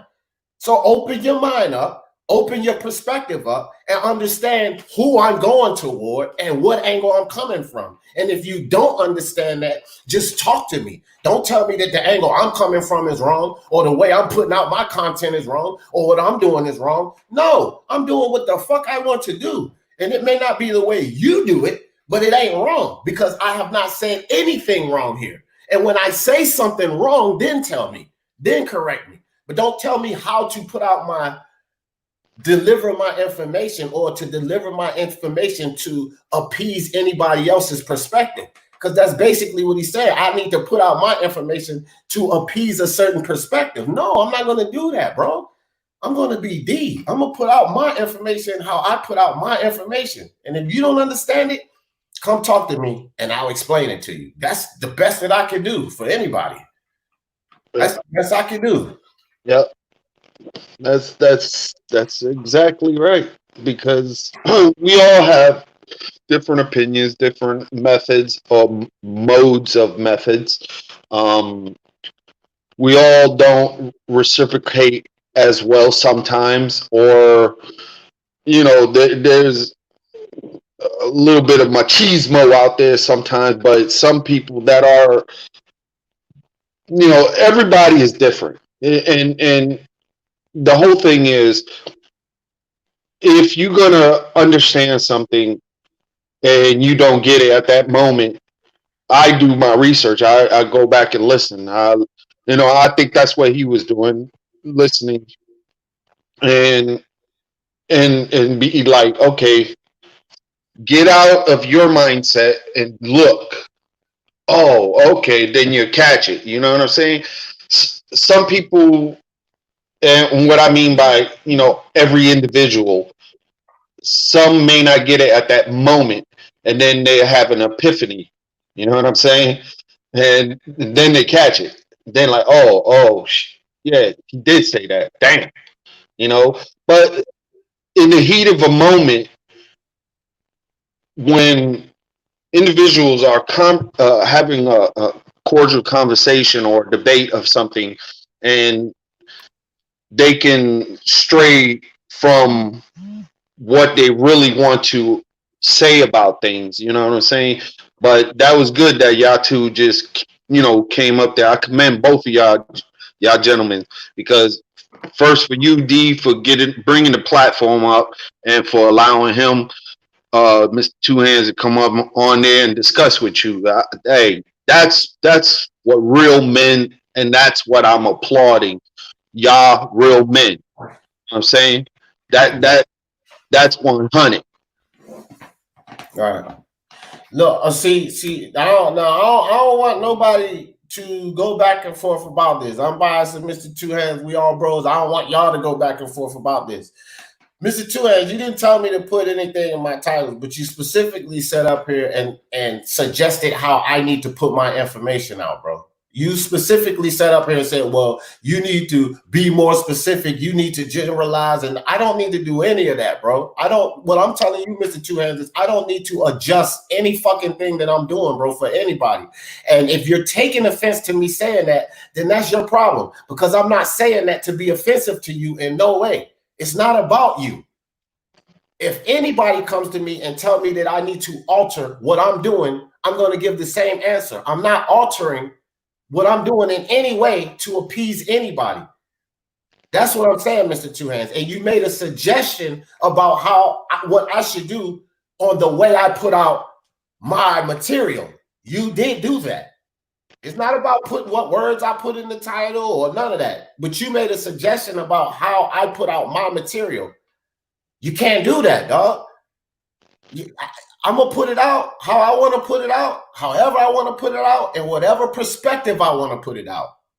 You can't tell me, well, you need to make sure that you put it out in a way that you don't do. No, I don't. No, I don't. I need to put my material out exactly how I want to put it out. And if anybody got a fucking problem with it or understanding where I'm coming from, then they need to come socialize with me about it. And that's it. But I can't accept that, D. Jefferson, you need to do this and you need to say this. No. I don't need to do any of that, Mr. Two Hands. So I don't want you going back and forth with unbiased. The only thing is unbiased is saying is that he agrees with me. Do what the fuck I want to do, how the fuck I want to do it. And a lot of other people in the chat said that too. Not just unbiased. For me to keep doing my thing exactly how I want to do it. I appreciate all feedback, but I don't accept anybody telling me what I need to do or how I need to put my information out. And you kind of suggested that. So if we're putting words in your mouth, I apologize. If you weren't suggesting that I need to put my stuff out in a certain way, I apologize. But if you were suggesting that, I'm telling you nada. So if you weren't suggesting that, I will apologize to you right now in front of everybody. But if you were suggesting that I need to alter the way I put out my content, which that's what it sounded like to me, I'm telling you nada. And it's not to be offensive. If you take offense to it, that's your mind saying I'm taking offense to what D. Jefferson is saying. That's not me offending you. So let's remember that. For our Spanish-speaking people, nada means nothing. But don't want to be disingenuous. So for our Spanish-speaking fans, estamos aquí, hermano. Yeah.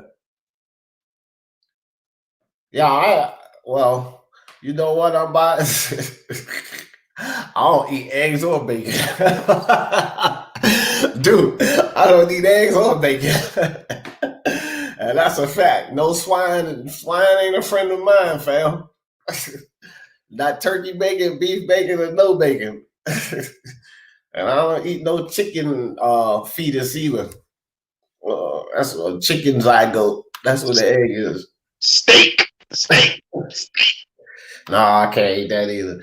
Being yourself is very important in life. That means being different. So be it. Facts, bro. That's it. I'm not trying to fit in. I'm really not, bro. And as a matter of fact, on YouTube, you don't need to fucking fit in. To survive on this platform, you don't need to fit in anyway. You need to have your own niche. Come your own way. Go do the research on. They tell you that. Come differently. Come with a different vibe, different energy. You don't need to do shit like nobody else do it. That's not going to help you survive on this platform. You need to come your own way.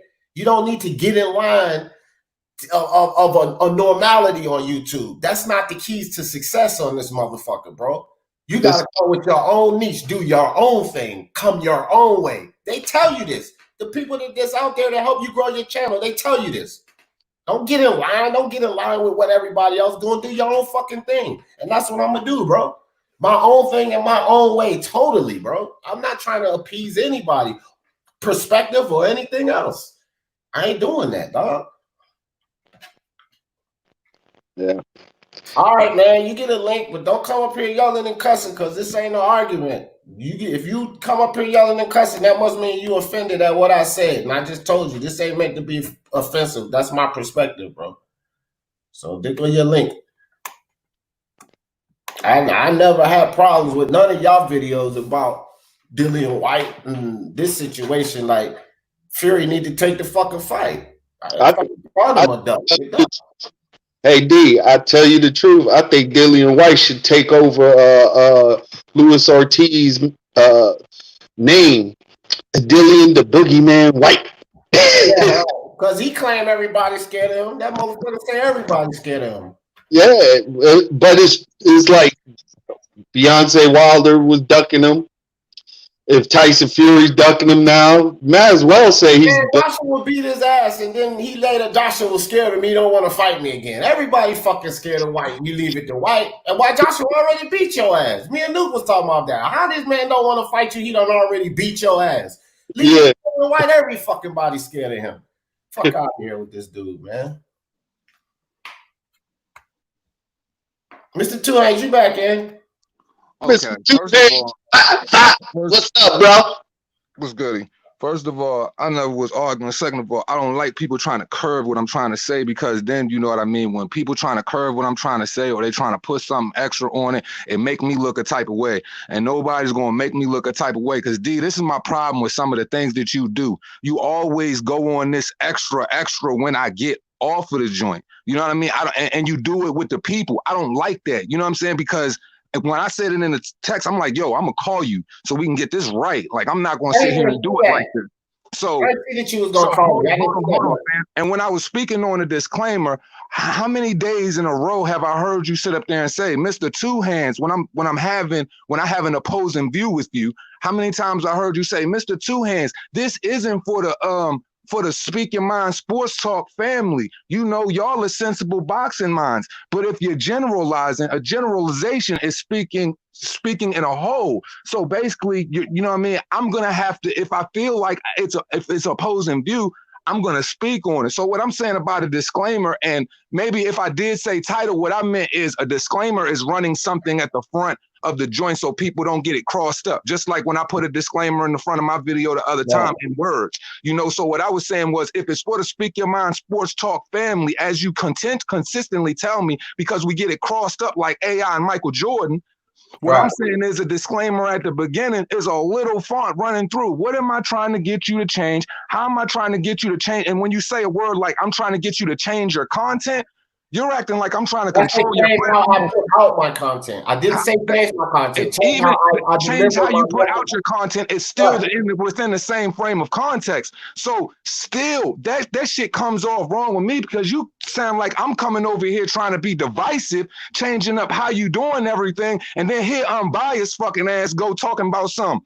Oh, D, you don't gotta change nothing. Keep doing you. Now unbiased adding some unnecessary gas. And see, my problem with that is because unbiased do little stuff like this. Like when Sporting Icons made the comment when he was just trolling, talking about he beats Andre 12-0 and 12 rounds to nothing. And I said, yo, bro, you bugging. I'm like, now y'all just all the way dragging Andre and y'all not being real, fam. I'm like, y'all got to put some more respect on his name like that. And I said that to your face, unbiased, when we on there. So that's what I'm talking about when I don't need that unnecessary gas, because there's other individuals on here like Thinking Captain, like Iceman, that might be cock riding Fury and might be a fan of you, but they don't necessarily know me. Or there's other people in the chat that don't necessarily know me, so they're probably thinking I'm just some cat over here, some wild nigga trying to be divisive and change the way you're doing things, and that's not even it. Never, because from the beginning of the what they think, bro. I don't give a fuck with nobody. But I'm just saying, I don't care what they think as well, but it distorts perception because we're speaking to individuals in a whole. We're not just having a conversation amongst us. It's a distortion in perception. And my whole thing is, I ain't never going to have nobody crossing me up or crossing up what I'm trying to say. So what I'm saying is I need to be able to vocalize what I'm saying so these people can understand it, so they can hear it, so maybe unbiased can better understand it, because Mr. 12-0 Billy Joe Saunders over there, he crosses up shit on sometimes his damn self. So what I'm saying is, bro, like Mr. Two Hands. It originally came off like I was.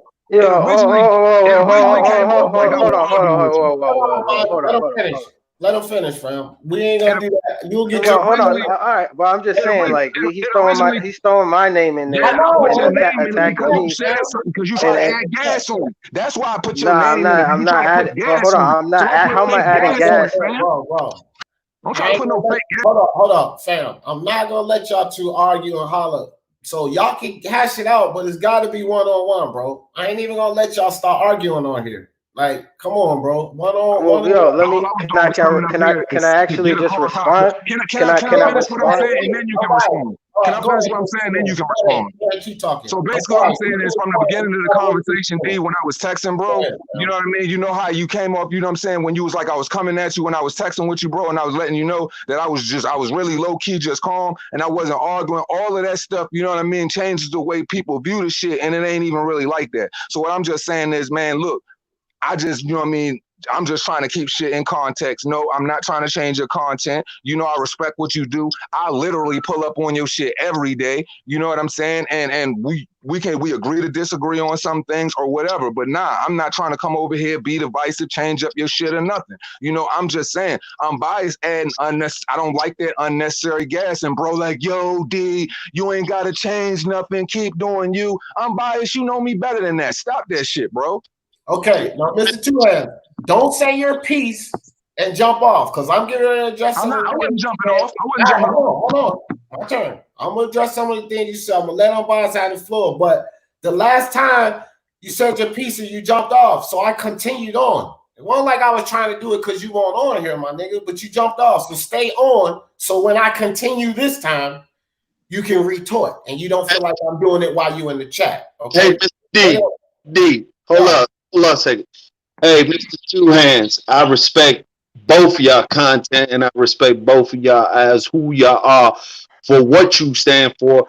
No matter if we all or conceptualize, generalize, understand what different points are, but I'm getting both of y'all, and y'all making 100% accurate statements. And yeah, y'all may not have agreements or agreements in certain things, but to tell you the truth, this content is vast because it's beautiful. Y'all hear motherfuckers speaking about it, and I loving this shit. All right, so let me address some of those points, right? So me listening in, right? I came in, asked them what the topic was, and what I was just listening in, and I actually take the standpoint that you're taking, two hands on this situation. So I'm not understanding how you even, you know, what I'm saying, coming at me for saying like, D, just do your own thing. It doesn't matter who's telling you what. From what I heard was, D, you need to put a disclaimer in your title then for those dummy retards that lick bus windows. That's what I heard. All right. So when I'm listening to that, and then I hear D go on a whole, I hear D go on a whole tirade for at least 25 minutes. Of course, I'm gonna tell him, bro, don't even waste your time for another 5 minutes. Let's just get back to boxing because I'm tired of hearing that. Do your own thing.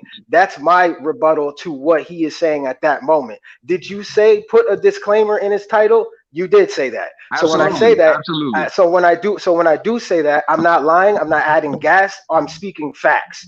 So, and the other thing, I don't know why you bringing up Andrade and that whole situation, because Sporting Icons said, "Oh, I think that Andrade would lose to Billy Joe Saunders because he hasn't fought anyone." And then what I was going to say was, "Well, yeah, that could be true because he hasn't fought anybody, so I can't be upset at somebody saying that." Is that what I believe? I don't think so. I don't think he's going to get washed for a full 12 rounds. So I don't know why you even brought that up. Because I'm like, yo, we not going gas, fam.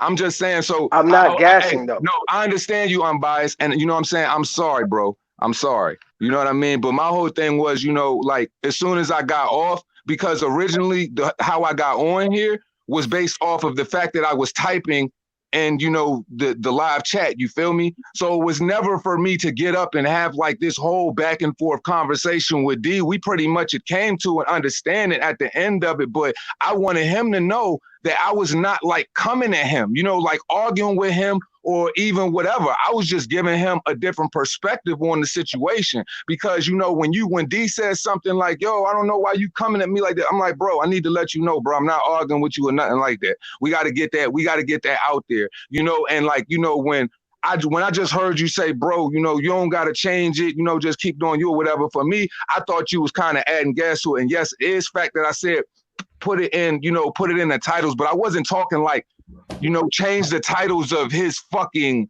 like YouTube, you know, how he putting it out on his YouTube. I just was talking like a little disclaimer, like how, you know, people put out disclaimers just like letting you know, like, yo, this is going to be mild violence, nudity. But no, I'm just saying, like, I always hear D always come at me and saying, yo, bro, this ain't for you. This is for all of them other motherfuckers. But I'm like, who are all of these other motherfuckers? You generalizing, bro. So I'm just saying, for me, if it's general, then of course I'm gonna have, if I'm opposed to it, if I'm opposed to that, I'm going to feel some type of way and I'm gonna lend grievance to it. That's all I'm saying. Like, it's not that, it's not even that. So I just don't want people to get it twisted because I don't want to look like I'm some divisive nigga because I got love for all y'all motherfuckers. And I don't want people to make it think like I'm just some angry motherfucker pulling up because I'm not that. You feel me? That's just all I'm saying. No, yo, let me just say real quick. Let me say this, D. All right, go ahead, because I was actually gonna say that this has happened before, but on Two Hands channel, right? Remember that, D, where Two Hands was charging all the Fury fans, and actually me and Two Hands were going at a Fury fan on Twitter that day, and that's what the Fury fans were saying. Remember, D, and you said, "Oh, I'm not hearing that" and whatnot. So I mean, look, it goes both. I mean, it goes both ways because it's happened to Two Hands and what he was saying to the Fury fans, and now it's happening to you and what you're saying to the Dillian White fans. You see what I'm saying? So it kind of goes two ways. And now this is what I was gonna say on the situation. And Mr. Two Hands, this is what I need you to understand, at least from me. Fuck all the rest of this shit. Now, you said yourself, my nigga, you said that you was like, if I did say the title, you know, my bad. And you explain how you meant it. And I get all of that. But when you first said it, you did say that. And it sounded like a nigga was trying to tell me how to adjust my shit. And you even said, if you said that, you're bad. But you did say that. You see what I mean? So that's what I was responding to. Now, hold on. I wasn't trying to cut you off. All I was just going to say, I was under the impression when people hear the term disclaimer, I thought people already knew that, you know, you're talking about before the title of the video or whatever. Okay, you know what I'm saying? Not talking about whatever. Fam, I get that. I understand disclaimer. Fuck what everybody else understand. This is me and you. I understand disclaimer perfectly, okay? And what I'm telling you is this. Even if it's as small as a disclaimer, just look at it from my perspective right here. Even forget about the title and everything, just the disclaimer. Let's stick to that. Even if it's something as small as a disclaimer, if I don't use disclaimers, I don't intend to use disclaimers, and I don't want to use disclaimers, then nobody has the right to tell me that I need to use disclaimers, even if it's as small as that. You understand where I'm coming from? That's not to be offensive to you. I wouldn't allow nobody to do that if I don't want to do it, if I don't feel like I need to. Now, as a man, if I say that's not my preference, I don't want to, and I don't think nobody should tell me to, you can't get offended by that being my perspective, because this is my own thing. So I'm not saying this to offend you, because if Unbiased told me that, I would say the same thing. If G Boogie told me that, I would say the same thing. If Mr. Spooks or Willie Williams or Samuel Shaw told me that, then you need to put a disclaimer, I would say the same goddamn thing. So it's not personal to you. I'm saying thank you for the advice. Thank everybody for the feedback. But I'm going to do this shit exactly how the fuck I want to do it at every aspect. You understand where I'm coming from? Absolutely, D, but we got to be realistic and understand that I never told you to do that. I just made a suggestion, like maybe that wouldn't cross up for the viewers, because a lot of your viewers are having a lot of your subscribers, the D family, are having the opposing view with you. So if we're not supposed to basically have an opposing view based on your opinion, if it's based off all the dumb motherfuckers in the world, so basically nobody in the chat should fucking disagree. We all should just fucking be yes men, right? No, because that's basically what you're saying. No, it's not, because remember the part. See, remember the part when I said, if I put this out and you don't get what I'm saying, come talk to me. That's not what I'm saying. I'm saying come talk to me about it, and we can do this. I ain't saying that y'all ain't supposed to feel differently. When the fuck did I say that? I said come talk to me about it, my nigga. Y'all supposed to. No, I'm not saying that's what you're saying, D. But I'm just saying when you say it like that, that's how people are going to interpret it. Like, especially for a guy like me. If I'm coming in your chat, brother, if I'm coming in your chat and I'm listening to the conversation and I'm just like, okay, well, I feel a little bit different about that. Maybe I should lend the ear to this and just express my opinion on it. And if you like, yo, fam, this ain't for the, you a smart motherfucker, two hands. You about that boxing shit. You know what it is. This ain't for you. But I'm just like, D, but you speak it in general, and there's other individuals that might not understand that as well. So what I'm just saying is, we as the Speak Your Minds, if we gang, even though we are gang or whatever, I'm just saying, you see how it's easy to get those lines crossed up. You know what I mean? I do see how it's easy, but you tell me this. When I sit up here and specifically say, because I also specifically said these things too. When I specifically say that y'all not going to put more heat on Fury than y'all putting on Suleiman. Did you do that, Mr. Two Hands? Did you do that? No, you did not. When I specifically say y'all not going to sit up here and act like Dillian White didn't do some things to bring himself to his own, to this. Did you say that? No, you did not. So I'm saying also, while you saying I'm general, I'm saying also a lot of things that's explaining myself. And you ain't hearing none of that.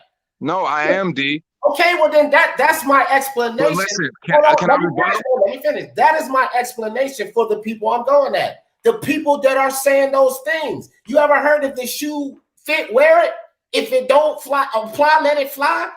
Nigga, if it don't but apply, even if it doesn't apply, let it fly. Didn't I tell you, even for the people that you are speaking on, I'm just saying there so you could get perceived as still being wrong in a sense. So that's why I was trying to give you that perspective to see it that way. So how are you missing that point as well? I'm not missing that point, but understand. So hold on. I'm answering the question real quick. I'm not missing that point, but understand this about me. And I've said it before, and I wanted to sink in. I don't give a fuck how people perceive me or what I say, because I'm not doing it for that. I don't care, bro. People are going to listen. There is always going to be somebody. I know this for a fact.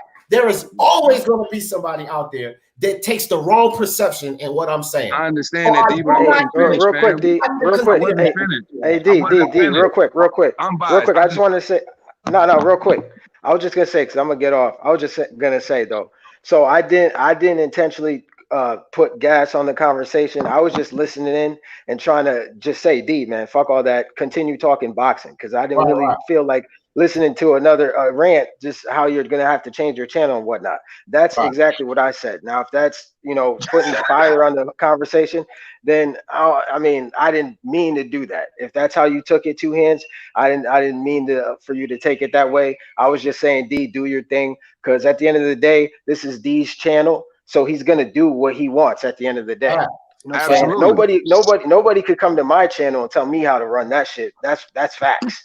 So I'm just saying, and I'm not saying you did that, two hands, but what he was saying was you can't tell me to put a disclaimer or none of that. That's how he was saying. Right, He went on a full almost 30 minutes, and that's why I'm like, all right, come on, bro. Like, yeah, but at the same time, I'm biased. He can't say you can't when all I did was make a suggestion. I never told. I said, nigga, you need to put a disclaimer in this shit. I said, well, maybe you should for the Speak Your Mind Sports Talk family if you feel if then they're not speaking to us, so we're not trying to challenge the theory. But see, this is the part you're missing as well, D. Even if you're generalizing, you're speaking on certain people. We the voice of boxing. We the voice of the people of the YouTube boxing community. So even if I feel like you wrong, it's still on me to go ahead and combat certain theories because people, you know what I'm saying, people need to stand on that. Because if they coming to us, if they're coming for us for a certain understanding, if they coming to us asking us about this box or that box or what certain leg to stand on, and if people disagree, man, I'm not supposed to play yes man to that shit. I gotta play devil's advocate when I feel like, yo, you mixing the past with present situations.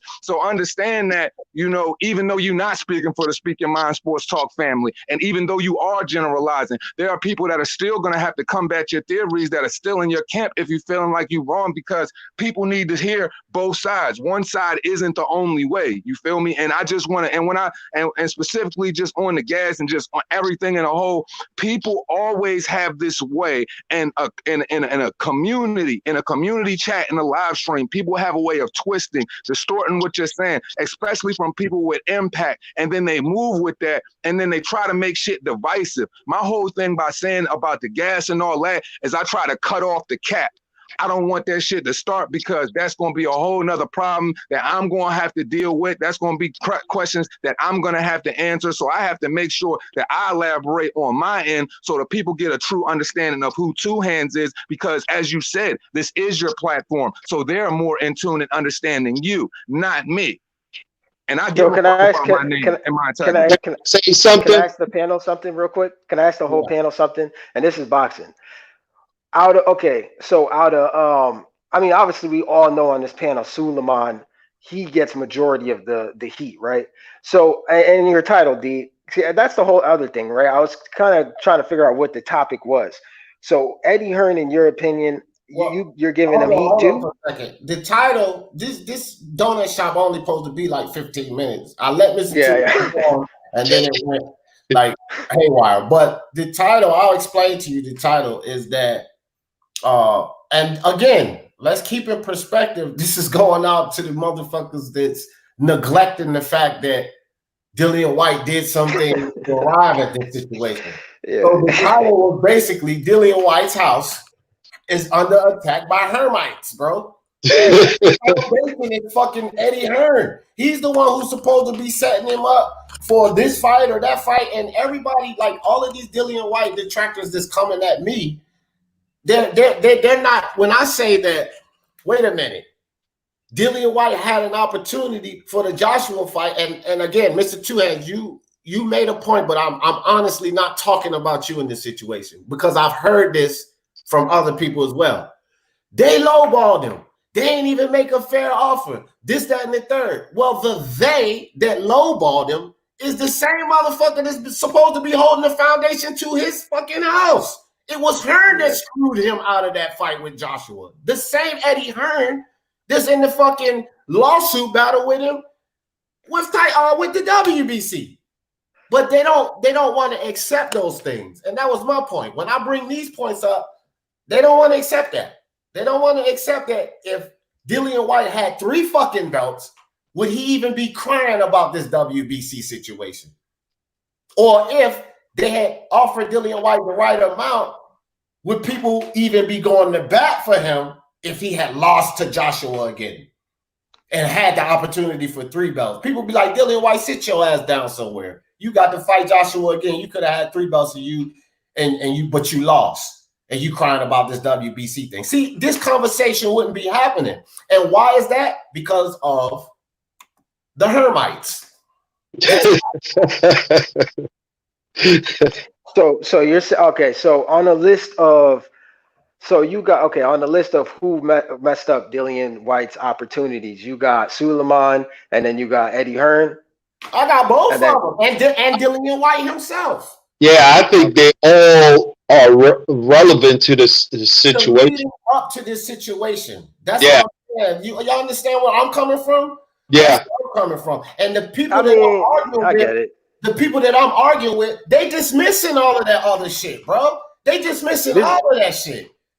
This is what I will say though. Like, argument. I'm like, bro, no, look, Eddie Hearn has, in my opinion, certain like not putting down money for the Pulev fight for Dillian White. I think that like there are some issues with Eddie Hearn and his treatment of Dillian White. I 100% agree. If somebody had all the facts, they could easily target that aspect of the conversation. Yeah, but I will say that when it comes to the WBC, that they completely fucked over Dillian White, and I don't care. In my opinion, it doesn't look like it matters who is the belt holder. He don't look like he's getting that fight. That's just the way it looks like to me. Yeah. And see, I'm biased. Like I said, when I was on IBFP and he approached me with that, what did I say? Quick and easy. He ducked that. Right? Did I put up any fight about it? Did I argue about it or anything? I didn't. Because I'm not like this. If you want to say, oh, I'm fanboying or protecting fear on that level, that's bullshit. Because as soon as I was asked that question, I was like, oh, no, he ducking that. When somebody asked the special, oh, no, he ducked that Crawford fight. Like, I don't want no fights about that. But listen to my fight. Listen to what I'm fighting about. Is this not validity? Do I not have validity in what I'm talking about? The Hearmites? There's no validity in the Hearmites? Dillian White House being under attack by Hearmites? No? Listen, somebody could attack. Somebody could. I'm not saying that there is some validity there. Yes. I mean, look, somebody could make a point about that, but solely talking about the WBC route, it seems like Suleiman, Wilder, Finkel, and now we got Fury. Now that Fury is not trying to fight Dillian White, but even before at the end of all of this, though, no, I agree, but hold up, I'm saying that even beforehand, Fury has been sounding like a duck when it came to Dillian White. That's before he even got the title. But okay, so this is what I'm saying. Yes, call it a duck or call it what you want, but here's the reality of it. No fucking way am I gonna say and I don't even think you believe this. Fury's scared to fight him, but I mean physically fight him. But here's the thing: Dillian White. If you look at Tyson Fury and what he's done historically, and let me put this disclaimer out: I'm not accepting it, I'm not approving of it, and I don't agree with it. Okay, but if you look at what Tyson Fury has done historically throughout his career, a guy like Dillian White never fit in those plans. Not back then, not now. Because he fights the people that matters, and then he doesn't really fight people in between. And what I'm saying is this is why he never really went out. So you're right. Yeah, he did always avoid that. You're right. I agree with that. But the way Fury's been running his career, Dillian White never fit into his plans. And he still don't until the third fight. Wait. So Dillian White don't fit in the plans, but Tom Schwartz do? Again, not listening. I'm just saying, no, hear me out. Do I agree with it? No. But historically, Fury has fought big fights and nothing in between. This is what he does. Are you hearing me right now? No. That's how he does. Sports and the auto violence, no. But historically, this is what he does. So this is what I expect him to do. But knowing that this is what he has done through the history of him boxing, when the fuck has a guy like Dillian White ever fit into his plan? Dillian White ain't never fucking had a belt. So when would Dillian White ever fit into a Tyson Fury plan? You understand what I'm saying? He would have never fit into a Tyson Fury plan unless he had a fucking championship, but he never fucking earned a title. AD, that's why I said in the beginning that it all came, the root of all evil started with Jose Suleiman. Yeah, of course, bro. And then with Dillian White, they try everything not to fight Deontay Wilder with Dillian White because they knew Dillian White might have disrupted that train. And now that Tyson Fury had the opportunity, and then he took it away from Wilder on the second fight, which he got robbed on the first fight. Now that puts Dillian White, oh shit, what you gonna do for a Hearmite? Yo, Hearmite, I need you, Hearmite. Right. I mean, look, and also he could have took. Listen, Eddie Hearn should have took, and I said this before. He should have took the WBC to court when Wilder had the fucking belt. Right. That's what I was saying. Take his ass to court. You know what I'm saying? Because, but you know, in my opinion, he should have did that already. You know what I'm saying? Because then he would have got that fight. I'm biased. The reason why Hearmite was too worried about fucking Ruiz at that time, and he wasn't putting any emphasis on his other cash cow. He was putting it more on the big cash cow. So that's why they let. If you notice when he said, "Yo, I want to take her to court," then he told them, "No, don't do it." You know, when he got his he got that tainted drug sample. He had, you know, all that shit. You see what I'm saying? He would put more emphasis on Joshua than Dillian White. So he wasn't representing his client properly. Hold on, Black and Brown comparing Dillian White to Andrade. Come on, bro. Dillian White resume is honestly the third best.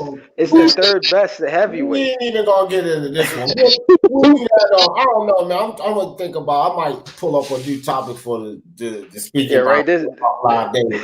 Cause man, Andre, come on, Black and Brown. You know I ain't even gonna start with you this morning, but that's a bad comparison. I'm gonna just say that. That is accomplished, bro. Look at the guys, the Parkers, the fucking Chisoras. Andre has absolutely zero on his resume, bro. Vanes Monterosian. Yep. Vanes Monterosian. Like, don't even mention Andre. That motherfucker ain't done nothing. All right. Look, man. Let's not do that. That's a champion that is far less unproven than a non-champion. That's what we have in this situation. This is a champion that's holding a world title that is far less unproven than a guy that's a non-champion. I just like Charlo. Yeah, that's what this situation is. Andre don't even get half a shake when it comes to Dillian White. And you know, let's talk about this too, because people saying, well, Dillian White deserves this shot with the WBC. Fucking right he does, bro. 3 years is ridiculous. Did he not deserve a rematch with Joshua? Yeah, I think so. Yeah, but what did Hearn do? Lowballed him. Did he not deserve a fucking rematch? I don't want to hear nothing about, it was an American venue. No, the fight that y'all had set up tanked because Gerald Big Titty Miller fat ass had half the pharmacy in him. So after that happens, give Dillian White what he deserves, and what he deserves is not to be lowballed. And I'm from Brooklyn. Let's talk about it. And I'm from Brooklyn, so fuck baby cheeseburger. Yeah, man. Like, ain't nobody. What's up, Angel, Man Grower, Black and Brown, Atlas Lion. What's up, fellas? Brian Harkin. Like, he deserved the title shot then, and they screwed him. He got lowballed. But where was all of this backlash then? And that's another thing I was saying, Unbiased, before you jumped on. Back when this was happening, and my man IBFP Nuke will back me the fuck up on this. Unbiased, you probably know too. Back when this was happening with Anthony Joshua and Dillian White, I was going to bat for Dillian White. I was like, man, it's fucked up. How they gonna offer Dillian White that little bit of money, this, that, and the third? I was going to bat for Dillian White.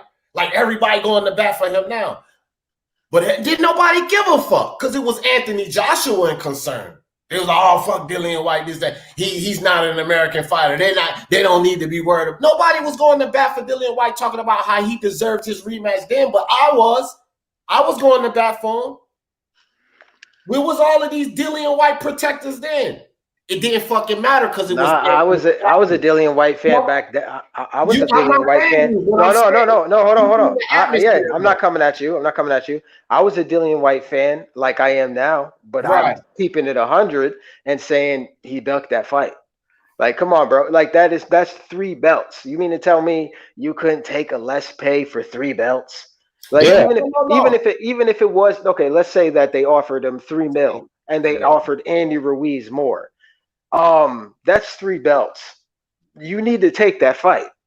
You know what I'm saying? Because after you were to beat Anthony Joshua, you then become a bigger commodity than you were previously. How do you dare to become great if you don't take the challenge? Right. No, check this out. This is why I know unbiased remember. I know you remember now because you did say that. Me and you was talking about this unbiased. Back then we was talking about this because you and I agreed on the situation about, listen, you don't blow the fucking opportunity for 3 rounds because your next fight would be worth Googles or more money. But then I was going at Nuke saying, yeah, that might be the case. Dillian White should take the fight, but you can't sit up here and act like Eddie Hearn didn't lowball him. And so I was arguing on Dillian White's half back then. But now, all of a sudden, since Fury is involved, he never had no opportunity. He was lowballed. So what I'm saying is, where are you people? Where were y'all back then when I was saying he was being lowballed? Y'all won't put up his defense. They was on your side of the aspect, unbiased. They were saying, no, Dillian White should have just took the fight and took the opportunity because that's for all 3 belts. They was coming from your angle back then, unbiased, because it was Anthony Joshua. And I was like, no, but even though he should have done that, he still was getting a low ball offer. But now we fast forward to now when it's my guy Fury involved. Nah, he ain't never getting no opportunity. They lowballed him. Well, motherfucker, y'all weren't talking about lowball back then. This is my point. You see the bullshit? Because you was around during the environment back then. Everybody was concerned with Joshua, so they didn't give a fuck about Dillian White being lowball. But now it's a reason he didn't take the fight because he was lowball. But y'all was not calling lowball back then, but I was. But now my guy Fury is involved. It was a lowball situation. Dillian White didn't blow that opportunity. Come on with the bullshit, man. I mean, look, I called it. I kept the same energy. I said that was a dub. I know you did, but see, these are the things that I'm arguing about today and this time, and I'm catching heat for this, dog, because I'm saying he blew that opportunity. But then a motherfucker come at me and say that wasn't no opportunity. They lowballed him. Right. So which one is it, bro? Because back then y'all wasn't saying that they lowballed him. Because it was Joshua involved. You see where I'm coming from with this, though, right? But now y'all coming at me. That's the thing. Offer, but y'all won't doing that thing. Y'all won't keeping the same energy. But I was keeping it consistent the whole time because I was going to bat for Dillian White back then, saying it was a low ball offer. Now, how y'all going to bring up the shit that I was going for back and then use it combating me in Fury situation, talk about it won't never really an opportunity because he was low ball? Man, get the fuck out of here with that, bro. Get out of here. If AJ didn't have those 3 belts, then I would have said, yeah, that's a low ball. But those 3 belts, that makes it not a low ball. That right there makes it. I think it's a low ball. I think it's a low ball that Dillian White should have jumped on, though. Right, but those 3, but then it can't be a low ball. But he should have jumped on it. That's why I hold him accountable. Hey D, can you reach back with your left hand and grab me a Boston bacon cream? Yeah, man. So I don't know, man. Like, I'm gonna tell you like this: Canelo, Errol Spence, Teofimo Lopez, and Tyson Fury. I'm gonna defend them. Fuck it. So I'm gonna defend them. I'm gonna just say it like that. It's gonna happen. I'm gonna get into this a whole lot more when it comes to those 4 guys: Canelo Alvarez, Errol Spence, Teofimo Lopez, and Tyson Fury. I'm pretty sure I'm gonna have a lot more of these discussions because I'm not hearing the bullshit when it comes to my guys, especially when I'm not like, I don't want to hear what these fanboys are saying because unbiased can vouch for me. Unbiased. Have I not flamed every one of those guys I just named? Tyson Fury, Teofimo Lopez, Errol Spence, and Canelo. Have I not given every one of them flame? Yeah. Thank you. Thank you. So I don't want to hear shit about no fanboying. Because I have flamed every fucking one of them. And ain't no fanboy going to flame their own guy. But I'm going to keep it consistent and call it straight. And I'm not going to say Dillian White was lowballed in 2020. But back when the Miller situation happened, he wasn't lowballed. Get the fuck out of here. If anything's flip-flopping, that's flip-flopping. If y'all consider it a lowball now, then it should have been a lowball back then. But y'all ain't consider it no fucking lowball back then because Anthony Joshua was involved. It was an opportunity. Dillian White should have took the money. Like you said, unbiased. They was all on your side. He should have took the money because it was the opportunity for 3 belts. But nowadays, it was not an opportunity. It was a lowball. That's bullshit, dog. Yeah, and so you could definitely charge Eddie Hearn to that whole situation. He manages both, right? So damn right. Yeah. And a whole lot of these fucking detractors right now ain't mentioning none of that. And when I mention it, I'm all wrong, and it's all about me protecting. Nah, y'all just glossing over all of that bullshit, bro. Y'all glossing over all of that shit like it didn't happen. And these are the things that I'm saying that this man did to land himself in this position. It ain't all Suleiman. It ain't all Tyson Fury. It's a combination of all of this shit. Dillian White himself, Eddie Hearn, Deontay Wilder, Tyson Fury, and Suleiman. Now, Suleiman has a major part to do with it. At the immediate time, Tyson Fury messing around with this franchise and stuff. Well, not the franchise, but just look. And here's another thing. If Tyson Fury accepts the franchise, how is he doing anything to Dillian White? Because he's accepting. If he accepts the franchise belt, how the fuck is Tyson Fury doing anything to Dillian White? Jose Suleiman. Somebody explain that to me. It's really okay. So it's Bob and Fury, right? Because Fury is coming out saying, if you force me to fight him, then I'm dropping the belt. So that's Fury's. Right. That makes a Fury an accomplice. You know what I'm saying, to the whole situation, because he's saying blatantly, "Oh, I'm not fighting Dillian White," and he's been saying he ain't fighting Dillian White even before he even beat Wilder's ass. So somebody listen. To me, it looks like Fury just never wanted to fight Dillian White. That's really what it looks like to me. No, he did not. That's what I keep saying. Like, this is the difference between me and a lot of these fucking people out here. When you say that statement, unbiased, a lot of these people out here who want to protect the guy or are coming from a certain angle, they're gonna fucking sit up here and battle you all day. No, you can't say that because Fury. No, you're wrong. But when you say that to me, I'm like, hell yeah, hell no, he didn't want to take that fight. You're right. You're 100% right.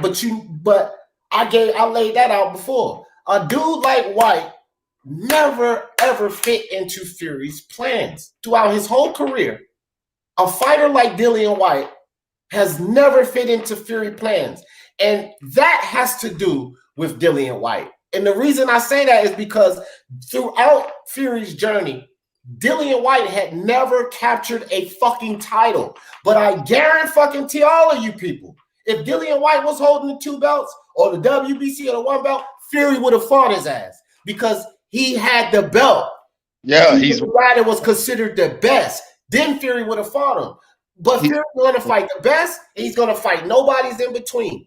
Okay? The best and nobody's in between. Dillian White was never the fucking best. He never had a belt. He was never considered the very best, so he never fit into the plans like a Tyson Fury had. So, yes, Tyson Fury always avoided that. He never wanted to fight White.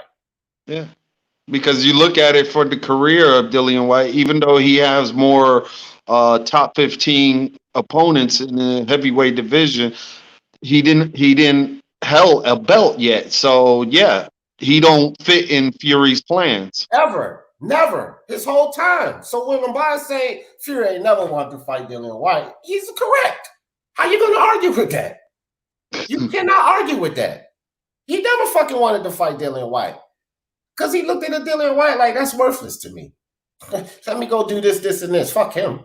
Not worthless. That's like fuck. Well, no, D's right. He looks at, because he doesn't have a belt. He doesn't. If White had a belt, then Fury most likely would try to target him. Yeah, that I could admit that. I can admit that. Yeah. That's what I'm saying. So I have no problem unbiased when unbiased. This is what I'm saying. People are not reasonable about this sport, bro. They're not. They don't want to be reasonable and accept certain things. That's why it's not hard for me to accept Spence ducked the fucking Crawford fight. Listen, if the motherfucker come tell me after I fight Porter, I'm going to take this WBC and this IBF belt back to the negotiation table, then after the Porter fight, before the car accident, and later down the line when I found out he agreed in principle to fight Danny Garcia, he ducked the goddamn fight. And what's so wrong to say? What's so hard about saying that? But fans can't do that. They will put up all kind of fight like my man Smoke.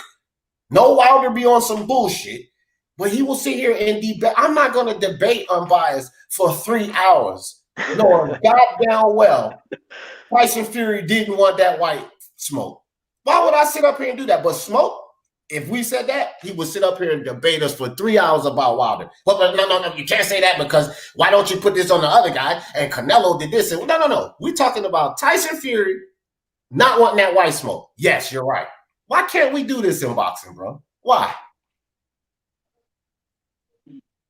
I don't know. I mean, I look at the simpler form. I don't look at a big formula. I just look at the two principles that's involved, and then I decipher it from there. That's just me. Like everybody else. Man, I ain't gonna lie.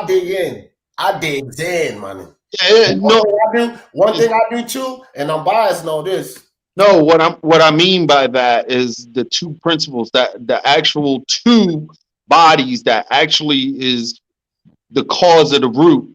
Once you dig in, there's always going to be two principles. That's, you know what I mean? So not in a simpler terms. I'm saying it as a simpler term, but there's always two principles that's involved in the negotiation that didn't fall through. That's why shit didn't happen. But see, people don't like looking at it simply like that. You know what I'm saying?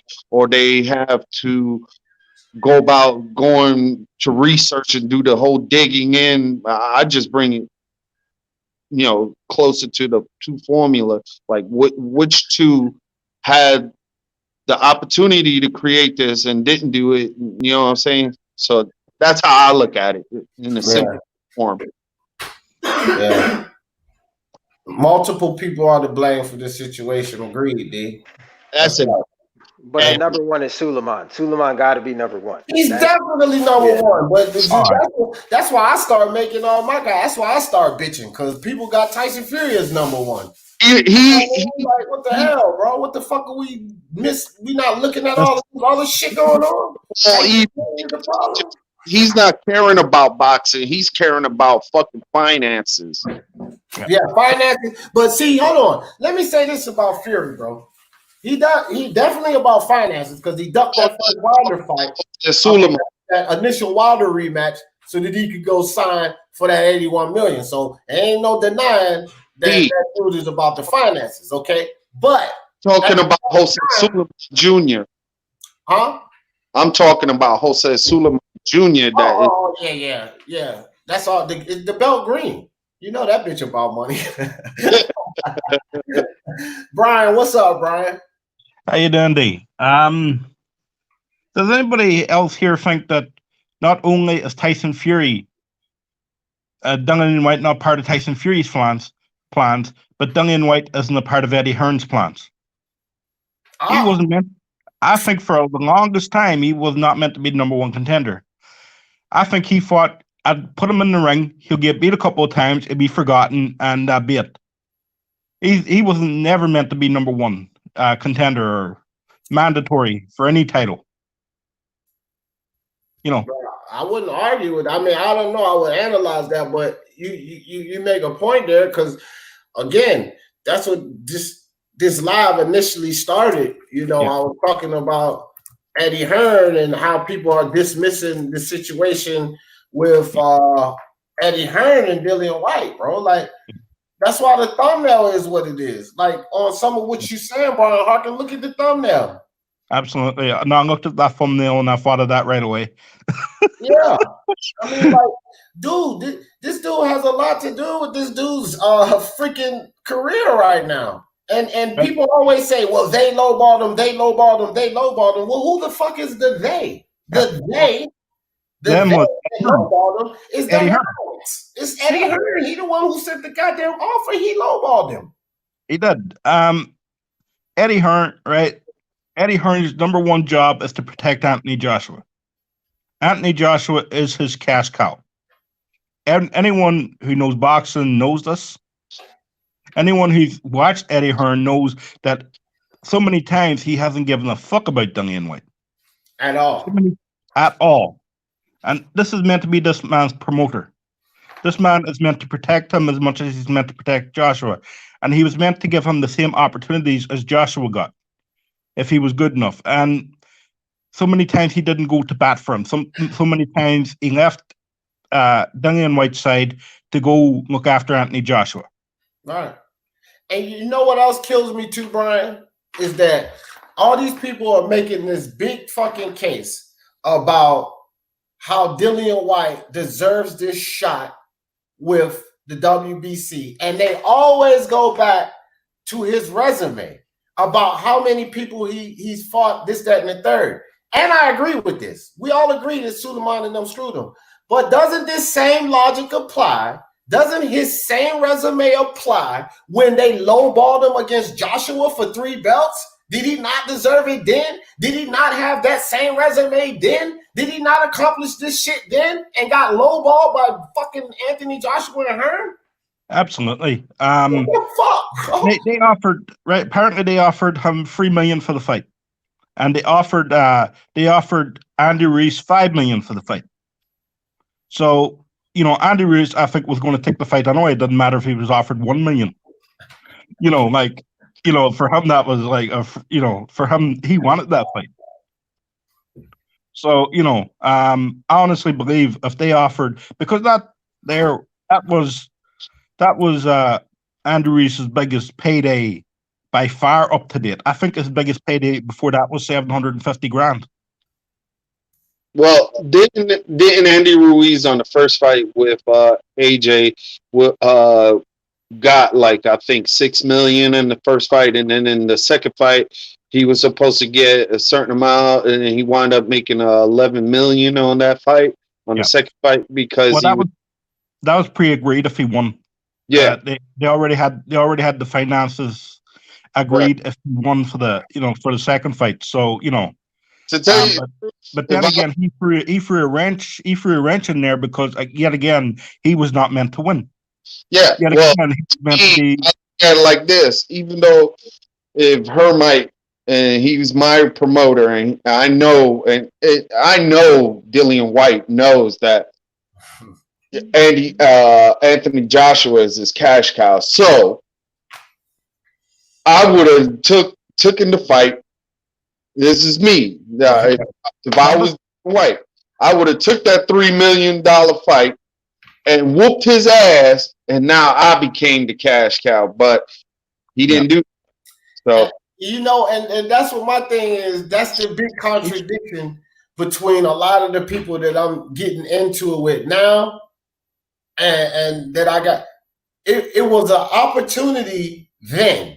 Because Joshua was involved. A lot of these people like, oh yeah, Dillian White, he turned down that opportunity. Forget about the fact it was $3 million. So they all looked at it as an opportunity then.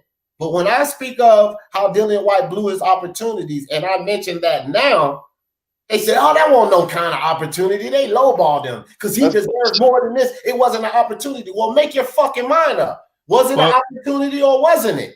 If I use it as defense, it wasn't no goddamn opportunity. But back then, none of y'all was defending Dillian White. Y'all was saying it was a fucking opportunity. It was a low ball, and it was bullshit. Yeah, sorry, D. It was a low ball, and it was an opportunity. That's what I said. That's exactly what I said, Brian Harkin. Give me free low ball offer, but he should have jumped on that low ball offer because it would have led to 3 fucking belts. So don't tell me it wasn't an opportunity. You see what I mean? But nowadays, when I say, man, Dillian White did some things to lead himself to this situation, look at the opportunity he blew during the Miller situation, because if he had 3 belts under him, we wouldn't be having this conversation. Or if he had went in there and took the fight and lost, we still wouldn't be having this conversation because he would have had an opportunity to win 3 belts. He would have got his ass whooped again, and the boxing fans would have been like, Dillian White, go sit down somewhere and shut up. That's what would have happened. We would not be here. But then when I bring those things up, it wasn't an opportunity back then. But the Joshua detractors, it was a pure opportunity back then. Are you body, bro? That's bullshit. Are you body fool? I think any chance to challenge for any belt in the heavyweight division is an opportunity. Right. You know, right. Any division, Brian, in any division. Like if you got a chance to challenge for that belt, it's just like, I'm gonna tell you something else I said. I said that Anthony Joshua, back when Anthony Joshua and Deontay Wilder, IBF Pete Nuka backed me up on this too. This is why I'm telling you guys I keep shit consistent. Back when Anthony Joshua and Wilder were going back and forth about the 60-40, 50-50 split, I told IBFP this.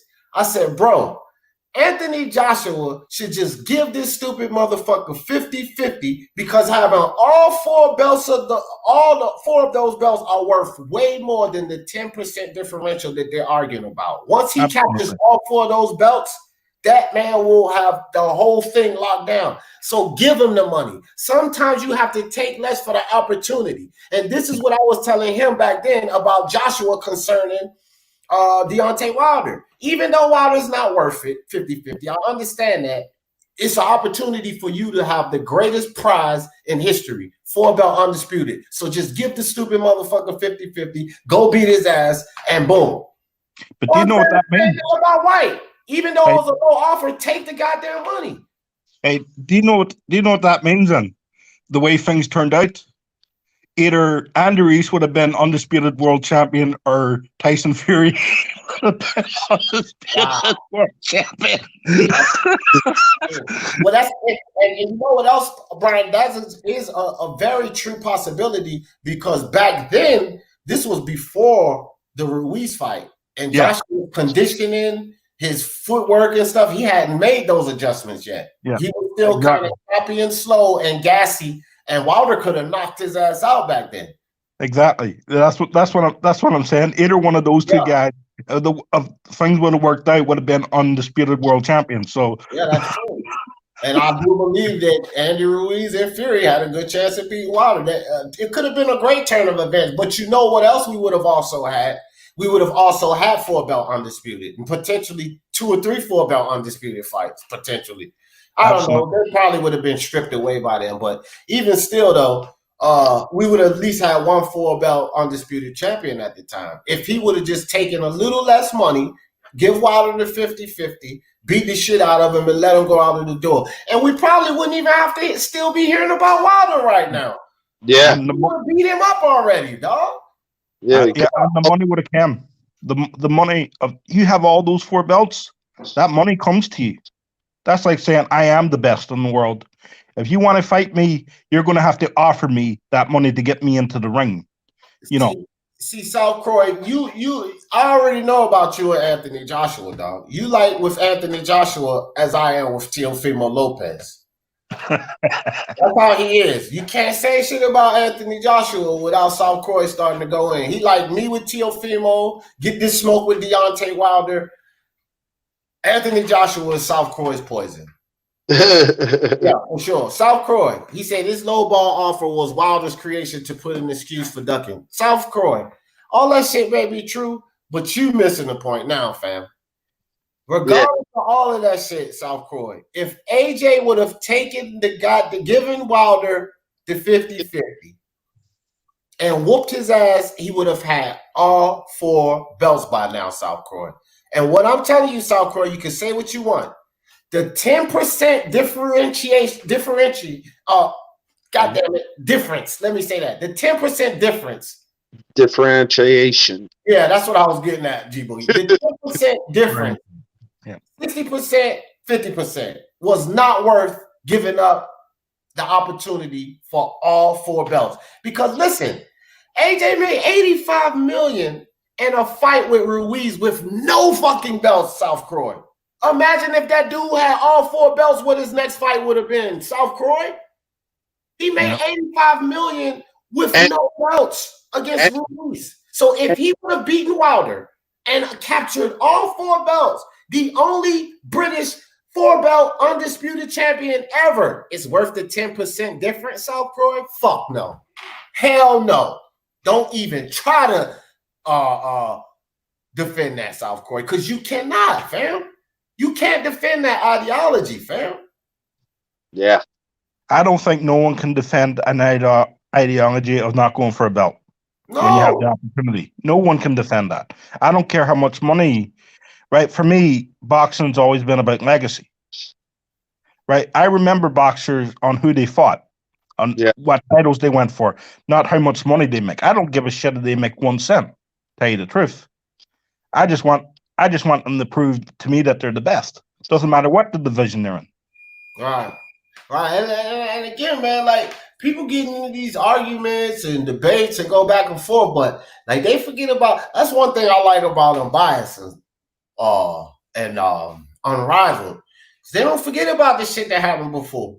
A lot of times when I say these things to Ring IQ Julius, he's another one. A lot of times when I say these things to them, they do just like Unbiased did today. Fair point. No, you got a fair point there. But there's a lot of other people, they want to argue me down because they don't want to. Hey, bro, well, what about when this happened? See, Unbiased, he's like that. No, well, what about when this situation happened? They go back, like, don't fucking tell me, I'm looking into the past, because if those things in the past led up to current events, then they're fucking relevant, bro. They're relevant. If some of the things that was from the past led up to the current events, don't tell me I can't go on that, because they're relevant to what the fuck is going on right now. Here. Yeah, can I put it in this way?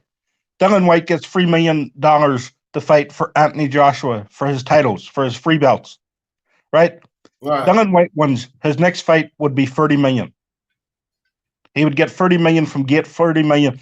So, so a low ball offer can lead to a big ball offer. Easily. And so you look at turning down the $3 million, right? Yep. So since then you have fought Marius Watt and Oscar Rivas. Yep. How much did you make in those 2 fights, Dillian White? You fucking idiot. Because you ain't made nothing what you would have made with 3 belts. Yeah. You didn't make nothing close fighting Marius Watt and Oscar Rivas as you would have made if you were holding 3 fucking belts. So you should have snatched that goddamn offer and jumped in that ring. But at the same time, just because Dillian White should have snatched that offer and jumped in the ring, don't fucking try to sit up here and act like Anthony Joshua and Eddie Hearn didn't lowball the fuck out of him, because they did. They did. But so if they don't lowball him and they give him a fair offer, then Dillian White gets that fight. But everybody want to fast forward and put everything on goddamn Tyson Fury like none of that shit happened. Fury's done nothing. Let me explain why Fury's done nothing. Since he's got the title belt, we've had a COVID-19 situation going on. He hasn't even had a chance to organize a fight yet. He hasn't had a chance to even set up anything as of yet. Right? He was meant to be fighting. He was meant to be fighting a rematch with Deontay Wilder. That's looked like it's falling through due to Deontay Wilder's being injured. Now if he offers Dillian White, which I think he might do, I think he will give Dillian White an opportunity before next year. Right. Maybe at the end of the year we may get a Dillian White Tyson Fury match for the WBC World Heavyweight title. I think we'll get that. Maybe. Look, check this out. South Croy again. Now, okay, South Croy, check this out, fam. Let me ask you this, South Croy. He said White, because it was pretty much coming off of comments before. He said White became a pay-per-view fighter working with Hearn. Okay, that's true. He became a pay-per-view fighter working for Hearn. What around the boxing world do we bitch about concerning PBC guys? The fact that they're chasing money and pay-per-views and becoming a pay-per-view instead of chasing legacy. So when you tell me, oh, well, White could have signed there, but he became a pay-per-view star with Hearn, did he not do the same bullshit that the PBC guys are doing? Because you're a pay-per-view star, but you ain't accomplished shit. You ain't never been a championship. A champion shit that the PBC guys get hounded for. So don't tell me nothing about, oh, well, he became a pay-per-view star with Hearn. So what the fuck does that mean? That's a lot of PBC guys take that people talk against. Sorry, a lot of PBC guys have become champions. Yeah, but I'm just making now. I'm not going on that. I'm just going on the fact that the ideal of being a pay-per-view star in this, if you ain't getting the titles and you're not trying to get the titles, people are trashing other fighters for that, for having that ideal. When this is some of the things I'm talking about Dillian White did along the way. Because remember, he had opportunity, but decided to go the money route, right? PBC goddamn mentality. That's this right here. Oh, Hearn made him a pay-per-view star. Okay. PBC made guys paper. What was Adrian Broner not a pay-per-view star? Well, I'm being serious. Was Adrian Broner not a pay-per-view star? He shouldn't have been. But he was. So don't fucking tell me White became a pay-per-view star working with Hearn. What the fuck does that mean? What does that mean? Yeah. Wow. See, man, like, bro, come on, dog. Come on, like, I don't like. I can say this, and I can say this 100% honesty. Mauricio Suleiman and WBC have royally screwed Dillian White. No argument against that. But all of you Dillian White detractors, y'all have to start holding Dillian White accountable for some of his own transgressions. Y'all have to do that. And all that I get is this, well, you know, all these excuses and all of this nonsense. You know what I mean? Nah, bro, we got to hold everybody accountable. Everybody played a part in this. It's not just Tyson Fury. It's not even just Suleiman. There's more factors involved in this. People look at what's going on right now and act like that's the whole situation. And it just ain't that. Lisa Bells, my man Lewis in the building. Yep. South Korea. You can talk because I'm not on there to defend my argument. I wasn't talking about Wilder. I was talking about Lillian. Oh, okay. But I'm saying you was talking about Dillian White became a pay-per-view star working with Eddie Hearn, right? But before that, Unbiased was like, because White signed on a 5x5 basis with Matchroom, so Eddie Hearn does negotiations. He didn't want to sign with PBC, which had one champ and little to no heavyweights. Okay, and then I seen your comment next saying that White became a pay-per-view fighter working with Hearn. White. So, I mean, that's why I responded to South Korea. You said Dillian White. If you meant to say Wilder, then you ain't write it that way, fam. Something is good happening. It's not just Eddie doing it, but if something is fucked up, it's Hearn.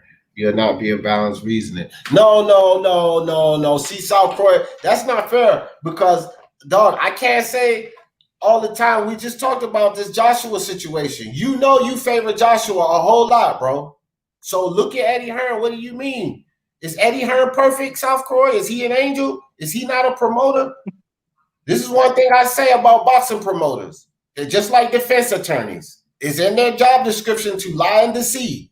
So let's not sit up here and act like Eddie Hearn's a fucking angel, South Korea. He has his faults too. We can't sit up here. Do you disagree with this thumbnail, South Korea? Because you're an AJ fan. Do you disagree with this thumbnail, South Korea? That's what I forget about all the others. I want you to speak on this.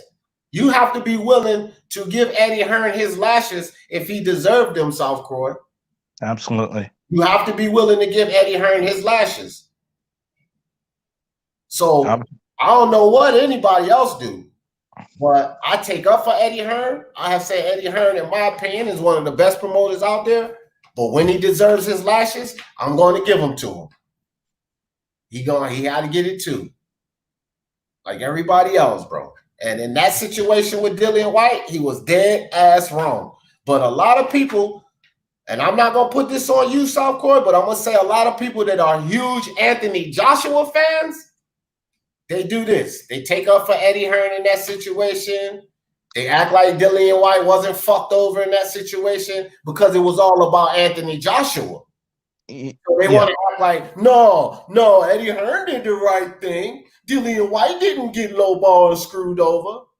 That's what they act like because it was about Anthony Joshua. But now that it's about Tyson Fury, Suleiman, and the WBC, they fucking White. White never had an opportunity. Come on, bro. Y'all got to keep it the same, y'all AJ fans, bro. And Hearn lovers, man. Y'all got to keep it the same, too. I give all heat where all heat belong. Everyone. Everybody got to get it.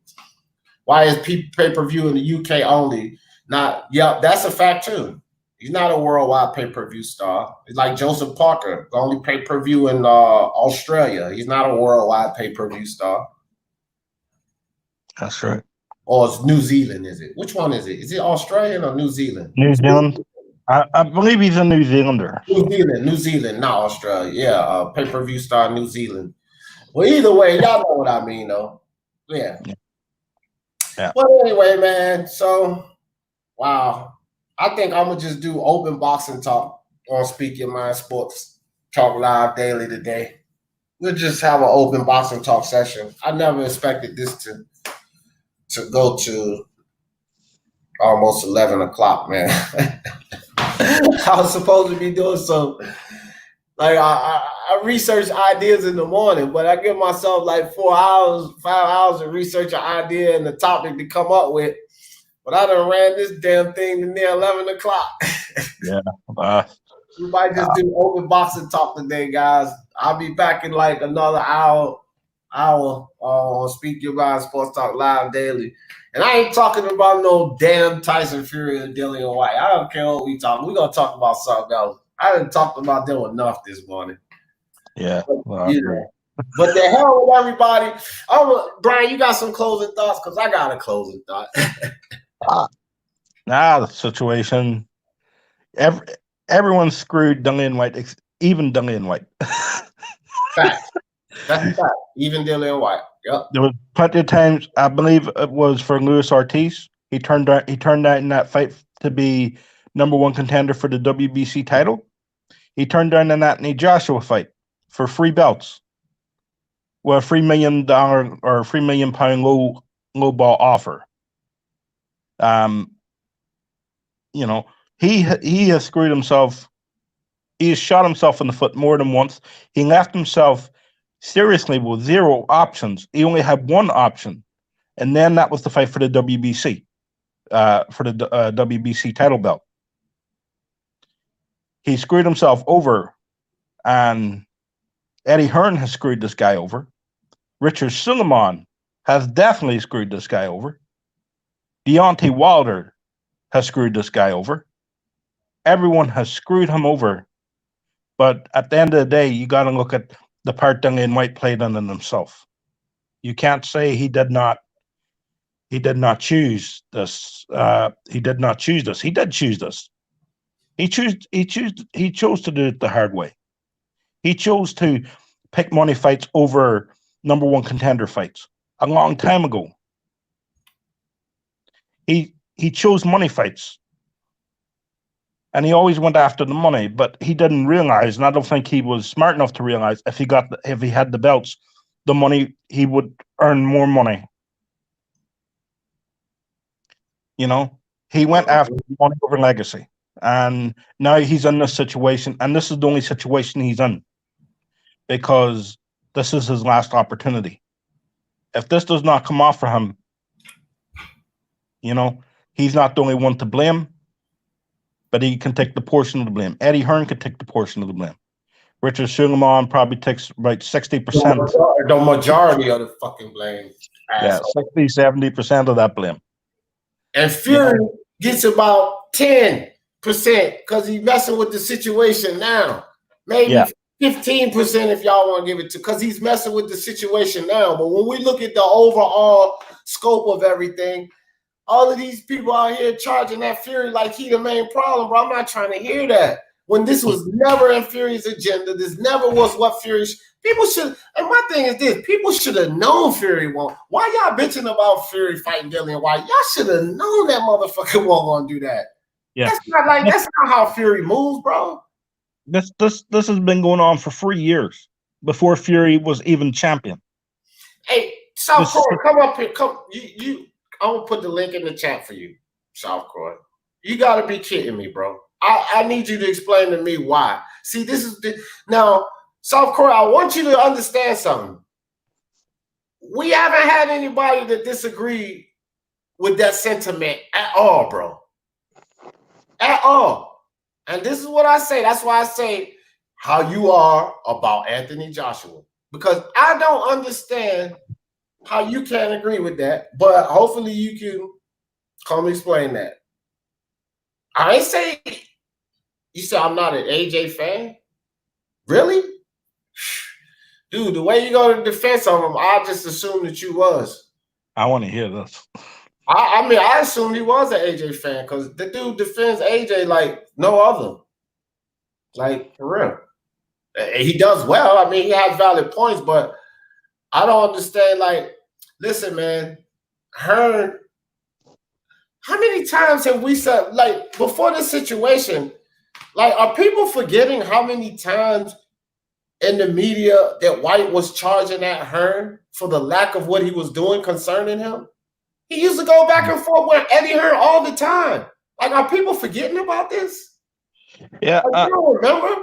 Dillian White is probably the #1 complainer in boxing. Yeah, but he used to always complain about how Hearn was not looking out for his best interest, certain situations and contracts, and he actually had valid points in some situations, bro. Like this Anthony Joshua rematch. He had valid points. So I don't understand, like, South Croy, how can you not see that Hearn, if Hearn is an in-house guy, South Croy, this is my thing. If Hearn is an inside guy in that Dillian White house, and he's doing things to disrupt Dillian White's success, then how is he not a Hearmite? How is he not something he's supposed to be keeping that foundation stable, bro? Hearn's only about the money. Right. Hearn has shown through historically, South Croy, that his bigger interest is his money and Anthony Joshua. So when it comes to that Dillian White house, he's a Hearmite. You don't agree with that?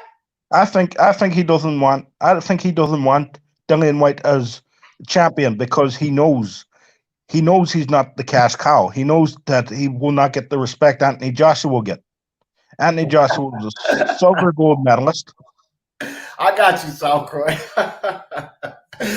he said, big up, I try to get on. Hope I have better luck next time so I can shut you down. I got you, fam. That's what's up. All right, man. Fuck this. I'm getting ready to shut this thing down. That's almost 3 hours. G Boogie, you back in? Yeah, man. Hold on, G. Brian Harkin, give me some closing thoughts, and then I'm gonna let G Boogie go. Then I'm gonna shut her down. Give me some closing thoughts, Brian. Simple. Everyone has screwed Dillian White, including himself. Facts. Agreed. Appreciate you coming on and speaking your mind. So, my man Brian Harkin. No worries. Thanks for having me on.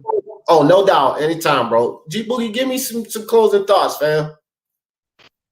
I concur with his ideology, and Hearmite, get your shit together. Yeah, my man, Hearmite. Yeah, I said all right. I appreciate you coming on, G Boogie. Hey, man, I was saying like this, bro. I don't give my final thoughts on this. If you fuck with my guy Fury and you're not valid, then I'm going to come after you. And I don't care who it is, and I don't care what's said.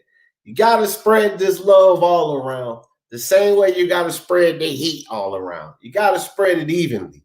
Okay? We have to accept the fact that Dillian White and Eddie Hearn has had a tremendous amount to do with where he is today. It's not all Suleiman. It's not all Wilder Fury. It's not all Anthony Joshua. No, it's Dillian White and Hearn plays some responsibility in that too. So my final thoughts are, get off my guy Fury back. Yes, he ducked the fight, but he has some to do with this situation and not everything. For the love of sports, let's talk about it. Peace.